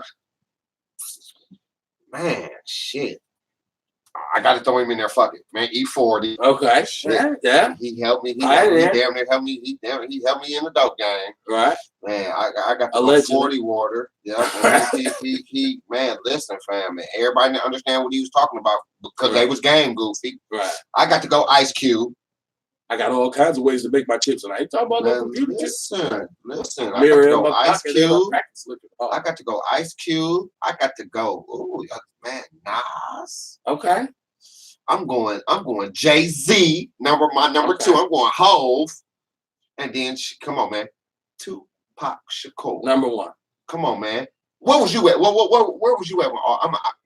I'm not to cut you off or nothing. What's that? Because I know you wasn't. Take your time. Nigga, what was you at when All Eyes on Me came out? When All Eyes on Me came out, I had just come back from school to Milwaukee. Okay. I just come back to Milwaukee. So as I had just returned, it was the first school I went to, and I got mad and wanted to leave. So I said, fuck it. Just give me an associate's degree and I'm out because I can't stay in North Dakota another day. So I kept my chips in and came home like I'll transfer somewhere else. And just when I came home, All Eyes on Me had just came out. So automatically you already know how Milwaukee was at that time. There was nothing else playing in nobody's car, on the radio. Nothing was going on. No other rapper's album was doing, or I don't remember even another rapper with an album during that time. Outkast. The ATLiens was the second one. It didn't knock as hard as Southern Playalistic. So that was actually 2 years later. They got that war for Southern Playalistic. You know they got rap album of the year. That was before All Eyes on Me. That was before. 96. No, but Southern Playalistic came out in 94. Yeah. Spring of 94. What they get? They got album of the year that year when 3000 said the South got something to say. Tupac was in jail. Me Against the World hadn't even came out yet when Southern Playalistic came out. That was that fall of 94 that Me Against the World came out. So I think we cut my brother off on this. No, y'all do your thing. I'm listening to learn. Well, I'm a rap historian. Mainstream. That's where niggas was leaving the nightclub, going to mainstream, buying the tape. He said mainstream. Where was you at? Niggas left the club. Nigga, I don't give a fuck where you was at. Niggas left the club. It was a party at mainstream. At 2 o'clock in the morning, they opened the doors up from 12 to 2. All the tapes was gone. And just think they got another restock coming at 6 o'clock in the morning. So when they opened up at 9 o'clock in the morning, man, the marketing plan was cold. Nigga. Yeah. All Eyes on Me was a movie. And niggas were buying the tape and the CD. Let me get the tape and the CD. They sold out. They sold out at 2 o'clock in the morning. 9 o'clock in the morning. I remember standing in line to buy America's Most Complete Artist by Quick in like 92 at midnight at Mainstream. That's how old I am. Go ahead, bro. Man, Quick deserves an honorable mention in this. Quick is, right? But producer-wise. Right. So for me, man, one of the requirements for me, man, is you had to change the trajectory of hip-hop. Okay. Because back then, it wasn't about sounding like nobody. If you got caught biting, you know what I'm saying? So when you came out with some original shit, and it just changed the whole direction of 5 and Ice Cube, because he did that. Okay. You know what I'm saying? He took NWA. Yeah, he did that. Wrenched again. And I'm going to tell you, somebody that did that before, I shouldn't say before him, but also did that was KRS-One.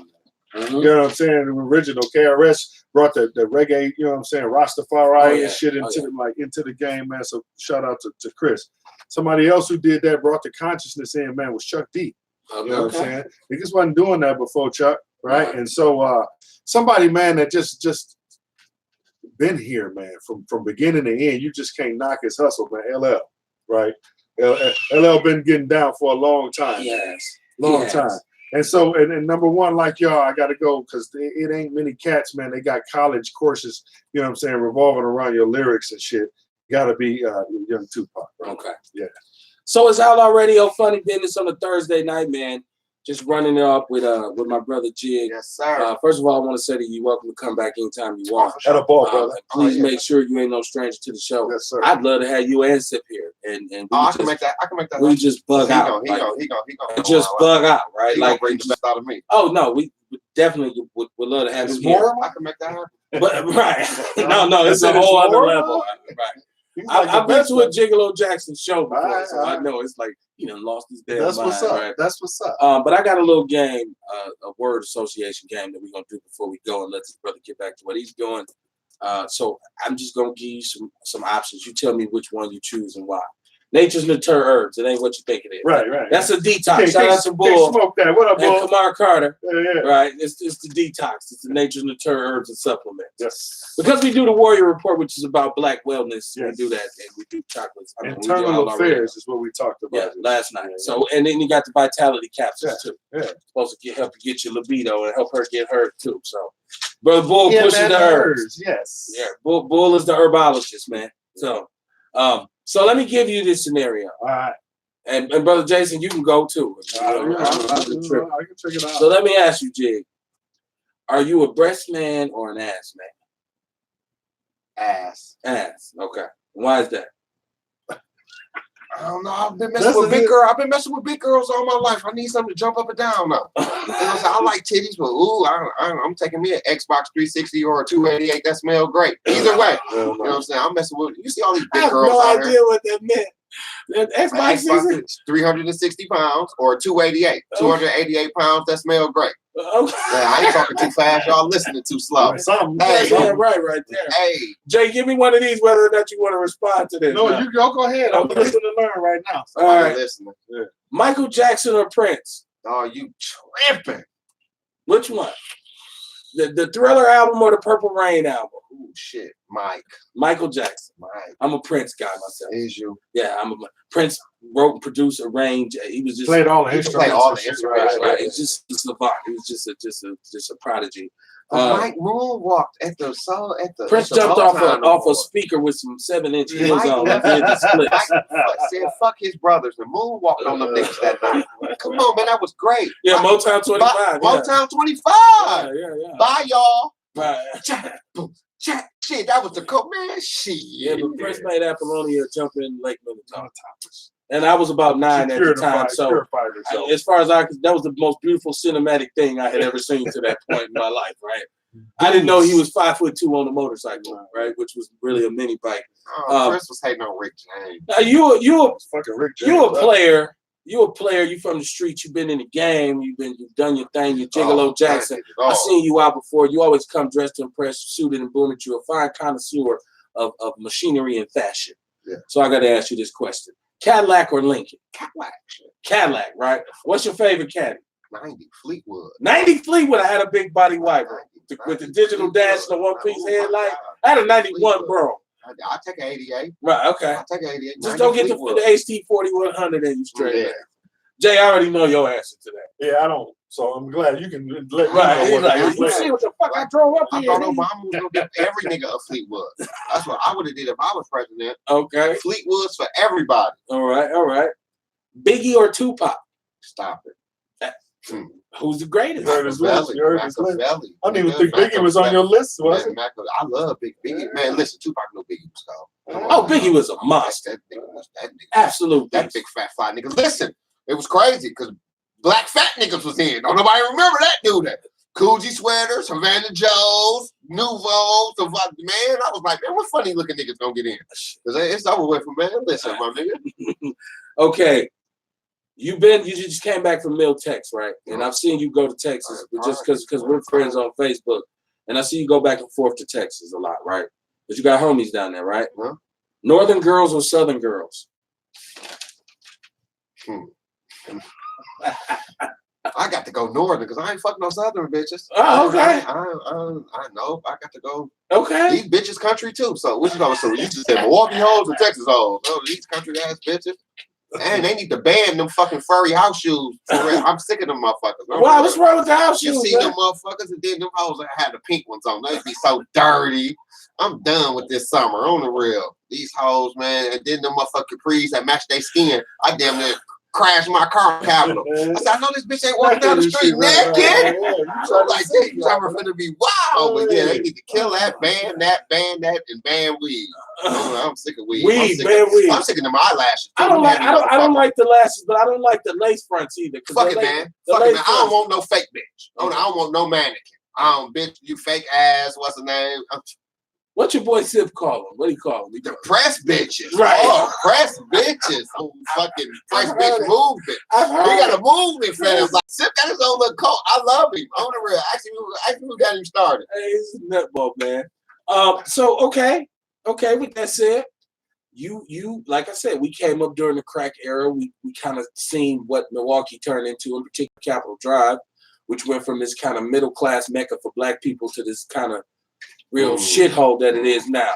So in terms of your favorite decade, 80s or 90s, the music, the movement, the style, the swag, the cars, the 80s or 90s?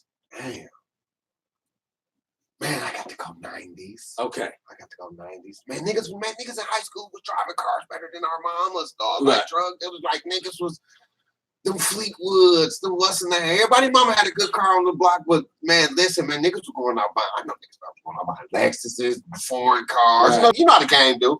One summer it was old schools. One summer it was those luxury cars. And what's the name? But yeah, 90s, I got my feet wet. Big boy toys. Yeah, Suburban. I had a 95 Suburban. Right. Yeah, listen, the 90s, because I got my turn then, but the 80s was something else. Look, because growing up watching it in the 80s was something else. Jury. Because the old school players was a different breed. The way they love, right. They and I remember early's Milwaukee before crack hit, and just because it was controlled primarily by the pimps. The streets was about the pimps. It wasn't about dope dealers and none of that. The pimps was the biggest. And Milwaukee had it was like a TV show on Atkinson. With the pimps, with just everybody, just all of from where the old Perkins was on the corner. Right. Well, he was on 18th and Capitol. Right on 18th and Capitol. Right on. Yeah. I know his family. So you said you legalized weed, so I had to ask you this question: blunt or joint?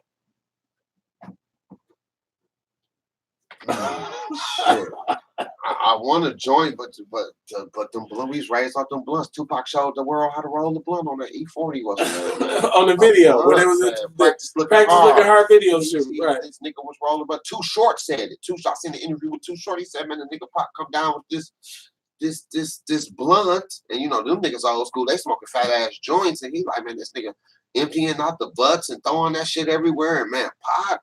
Red Man, I can't forget about Red Man with the Phillies.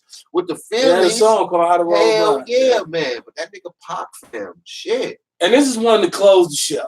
Bet. I love y'all. Everything. Missionary or doggy style? Oh, man, T-Dot just put a stand up. Doggy style. Bend over, bitch. That's how you know how long your dong is. Bend over. I'm going to bend some motherfucker over. Now, bend over. Been missing it. No, because motherfucker want to look you in your face and whisper I love you in your ear, man. Bend over and look that way on the rail. Let me drive this motherfucking forklift. Let me drive. Big bitch or little bitch. What y'all? Skinny bitches don't exist no more. So I know everybody got a fat hoe. Them bitches just stink like dinosaurs. Man, the skinny bitch can't do nothing but show me where her fat cousin at. Yeah, I've been chasing fat girls for years too, ever since Green Bay Avenue on the playground, on the rail. Oh my God. Nigga, we stay in Wisconsin. Oh man. Shit, you can cut your heat down on 70. Cut the heat down on 70 with a big bitch in the room. For real. I need me a pig. For real. I mean, listen, baby. I love you on the real. Fat. P-H-A-T, not F-A-T. For real. So all the big girls, I love y'all on the real. Especially when they smelling good, smelling like a cake from Sam's Club. Big old bitch smell like a birthday cake. For real, I jumped in the car with a bitch. I said, "What you got on?" I got on this oil. It smelled like birthday cake. I'm like, I used to like my pigs oiled up before I fucked them on the real. Like, what you want me to put on? Some leather and some baby oil? I want mine already greased up. For real. We gotta make it a point to get the smell back. Just like I said, the opinions of Outlaw Radio. Are solely those with the motherfucker that said. Them light-skinned girls will kill you. Okay. So, I mean, dark-skinned, light-skinned girl. I thought I asked you that. Did I ask you that one? No, you didn't ask me that one. That was one of my baby them mama's Caucasian. No, you didn't ask me. You forgot about that one. Okay. Dark Light skin. skin, light skin. Yeah, that's super light. You say Caucasian. I had all So my kids, you like bitch, yellow all ball. my kids are Don't like like no chocolate. Miguel and Drake. I got plenty of Miguels and Drakes. I got a son named Miguel, so that's why I named that nigga that. You're Miguel, and that nigga look just like my mama. Yeah. Now, before we even get out of here, Come on, the one thing we didn't talk about is you do actually have a personal testimony Oh. that you wanted to tell Oh, people so about. shit. And yeah, you funny, and we've talked about a lot of different things. But before we go, I want the people to know there's always a method to the madness. No, tell the people about 2012 when I guess when Obama and y'all will feel me on this too. That concealed gun carry shit, and I'm like, damn, I'm a comedian. I know my mouth kind of wild and stuff, but when Obama gave permission to everybody to get a gun, come on, back in the days, man, we gonna take it back in the days too. Like I think only drug dealers and robbers had guns. Then the average nigga didn't have a gun. The average gang members, sometimes. Sometimes, yeah. It'd be a pistol scattered around. Like, man, fam, go to the fam house and get the pistol. Right. It wasn't no bunch of guns, and I'm sitting down thinking. And I kind of probably got scared or my faith got weak, and I questioned God's authority about miracles. Because I'm like, damn, everybody finna get a gun? These bitches on their periods, these scary ass niggas, drug dealers, niggas, scary niggas that just want to get a gun. You can go sign up and get a gun, and what's the name? I see, yeah, the world finna get bad. And shit, I got shot July 5th, 2012. I got shot 10 times, stabbed in the stomach. I got shot with a 40. Wow. Yeah, this nigga climbed through the window. He had a sucker attack, though, but it was over some money or something. I don't know. He just wanted to kill this woman, and I was in the house, and that nigga shot me up, stabbed me. I ran from 79th and Silver Spring to 81st and Thurston, holding my intestines. I had 2 dogs with me, too. It's so funny, 2 boxers with me. They were my dogs. Actually, they was his dogs. And yeah, he jumped through the kitchen window. Wait, why was the dogs with you though? Guardian angels. I'm gonna tell you, God covers his own. God loves his own.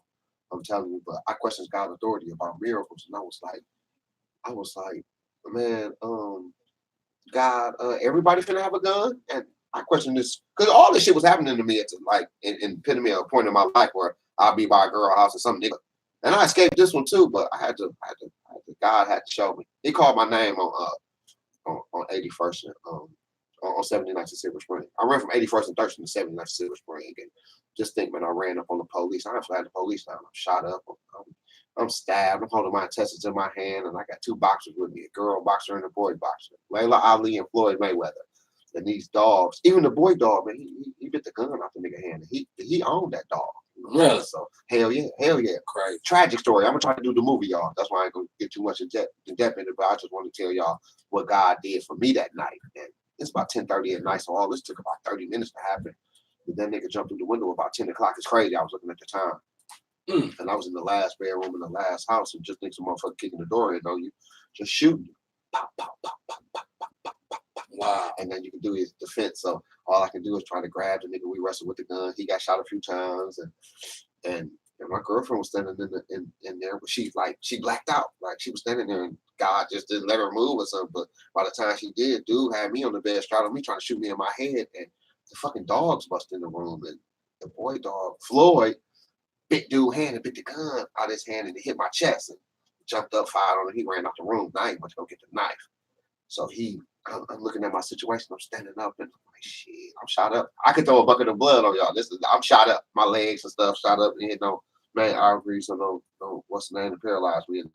But I'm shot up and I'm bloody from head to toe. And I'm standing there and I'm like, and she looking at me and she like, man, I said, I'm out of here. Because when you get shot, the first thing you think about is your mom. I said, this nigga bust back in the door and stabbed her in the neck and in the side. And I'm like, shit, I'm out of here. I grabbed him by the neck and grabbed her by the neck because you got to have the will to live when you're in a tragic situation. You can't let nobody take your life. Your life is the most precious thing on this earth. I know cars, I know money, and I had money in my pocket that day because none of that saved me that night. So we wrestled up out the room.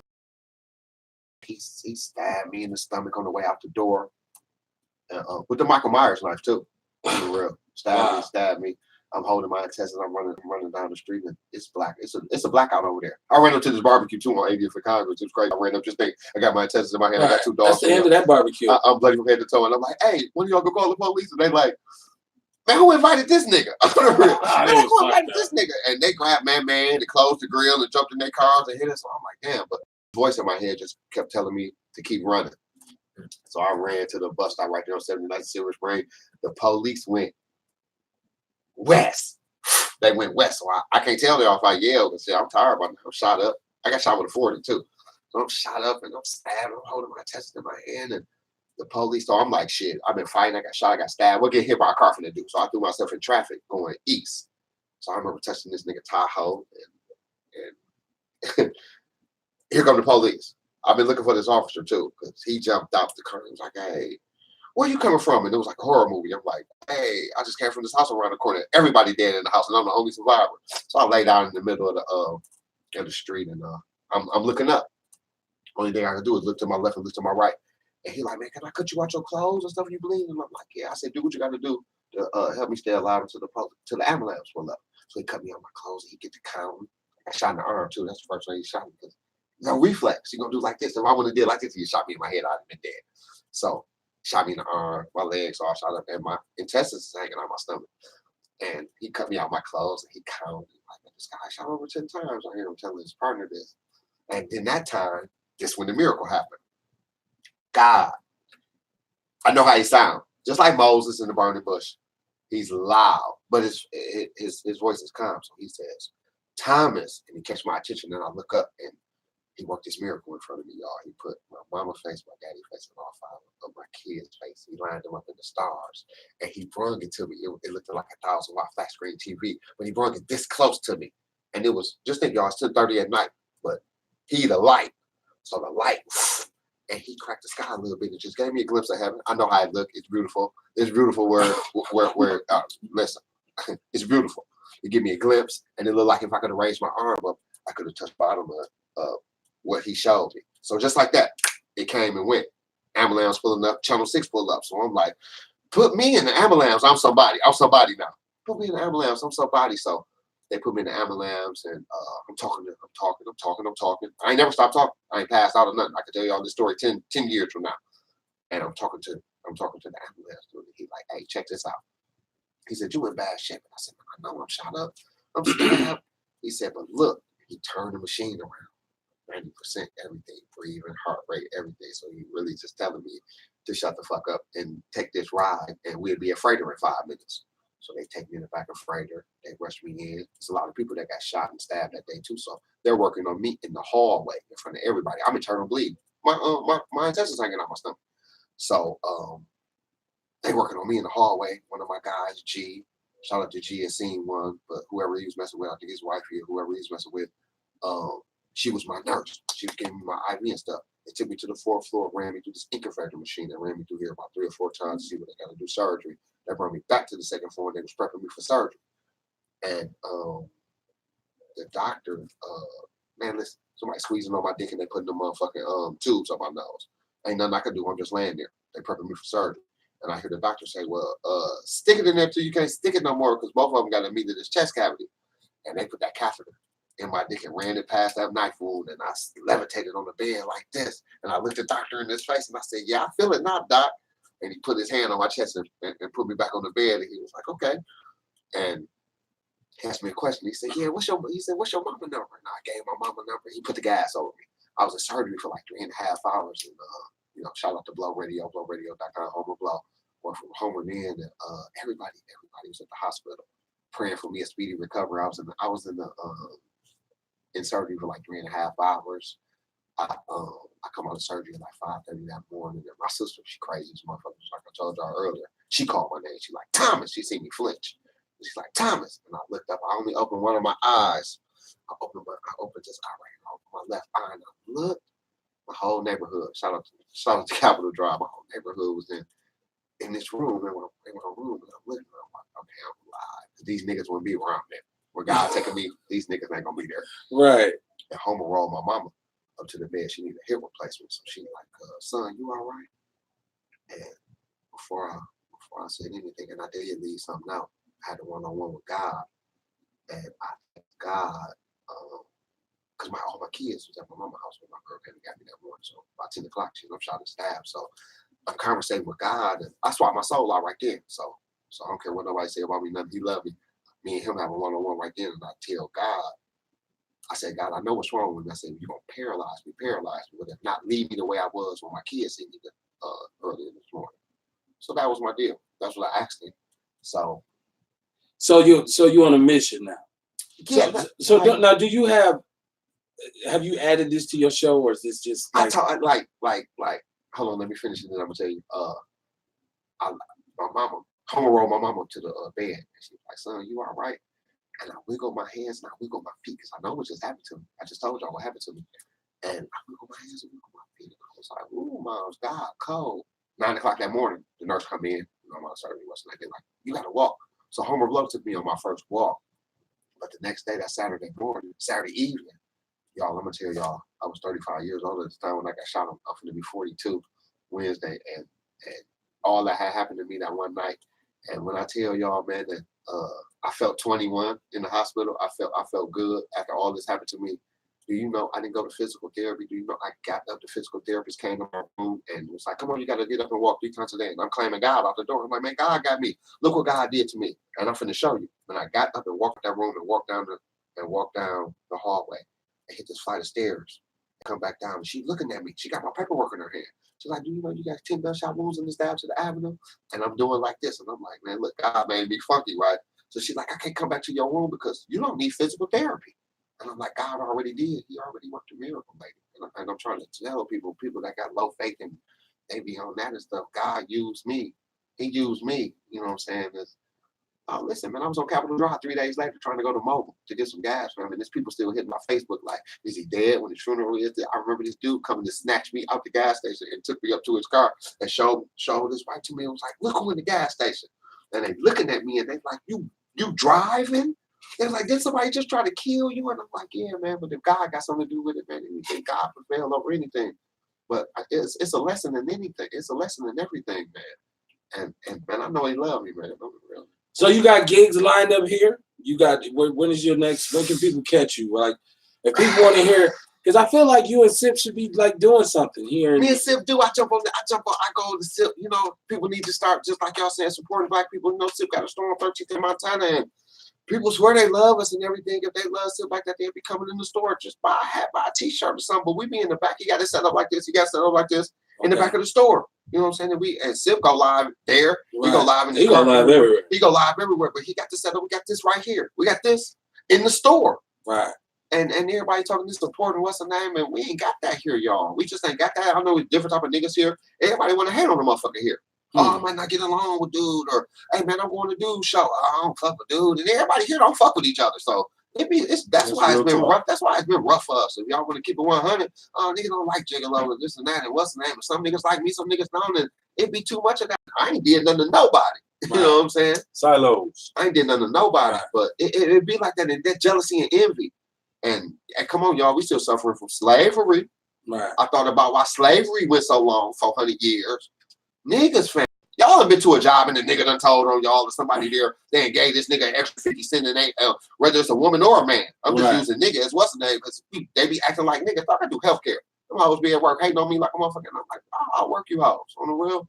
For real. But dog, it's been us, fam. We can't blame nobody but us, fam. We need to get it together, fam. I can't see no unity.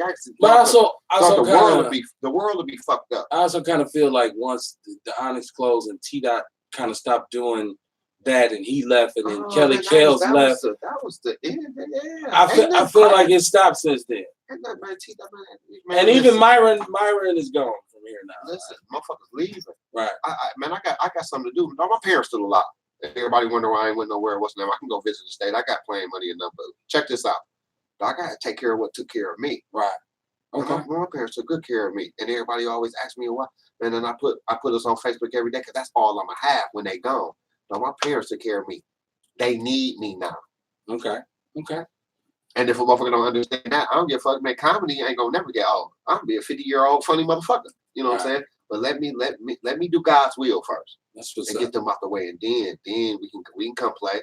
Right. You know what I'm saying? It is what's up. And that's what's happening. But y'all can catch me. Don't hit my Facebook, man. Y'all will hear about me, whether they gonna come see me or not, though. But that's what's going on. Yeah, because and I do healthcare too. A lot of people said that they once you did the ARJs thing, that you had a bunch of momentum. So I thought maybe you would have followed that up. I thought that too. When people call me and they want to give me $50 in the Quest card or a bag of weed or something, oh, man, I can't afford your budget right now, or like I'm taxing or something. But they want to play with me. And then shout out to the dudes that do the roast, the city roast. Right. I know I lost 2 of them. I lost 2 of them. Like, I ain't the best. Listen, fam. These niggas that sitting around people's houses and what's the name now, these them niggas, hey, fucking me up on the real. Like your funny cousin or what's the name? Right. These niggas is prevailing now. I'm like, nigga, y'all niggas don't do comedy or nothing. You niggas just had one night where y'all just fucked the nigga up. And I can't go back to this. Man, I want to. I think I'm gonna go be nosy, but I need my lick back. I really need my lick back. Nigga, they giving a nigga a G and a fucking belt. But the roast be 3 hours. I'm like, I ain't got that much time, man. I should be talking about, man, let me get a hot 20 minutes. Let me get 20 minutes. It don't take that long to talk about these dusty motherfuckers. They holding on to that G from 9 to 1 o'clock. Man, give me this money, man. On the rock, I swore I won too, but I didn't. On the real. They kept throwing this nigga back on stage and he fucked me up. So we're gonna bring this brother back, but it's been Outlaw Radio. I'll be here. Funny Bizness. Outlaw Radio. I like to bring all the comedians here. I'm gonna try to get listen. I'm gonna try to make that my People's job. Network roast. Oh yeah. Well, we can do a whole show with nothing but Milwaukee comedians. I've long tried to do that. I just have never had the. Well, I'll be the outlet. I'll be the outlet of that. All you gotta do is holler at your boy. We'll make it happen, Captain. Brother Jay, what you say? You got something you want to add on before we close it down for the night? Had a ball, man. Listen. You know what I'm saying? Come back, brother. You know what I'm saying? For sure. Dude. Yeah. I love dude, man. For real. You Capitol Drive niggas. Right. Wow. Y'all crack me up. Right. Listen, hit like, hit share, hit follow, share the live. It'll be on his timeline. Brother Jason had a live. Yes, sir. It's going to be in the People's News Network, which is also my Facebook group. Any way you want to support, and we'll have Jig back again. The YouTube page, I'll put the link up for that because we don't get damn near enough support for our YouTube page. Visit the YouTube page. Yeah, the just People's go Network, check it out. man. You know, holler at us, man. You know what I mean? So, but you know, we'll be back Saturday night. Now, tomorrow we're off. Saturday, I'm be homeboy alone. So we're gonna do Outlaw Radio to close the week out on Saturday night. Yes, sir. We always have a blast doing that. So it's like I tell people all the time. I hope you get everything you want, but I hope you want everything you get. I will see y'all Saturday night. Peace. What's happening?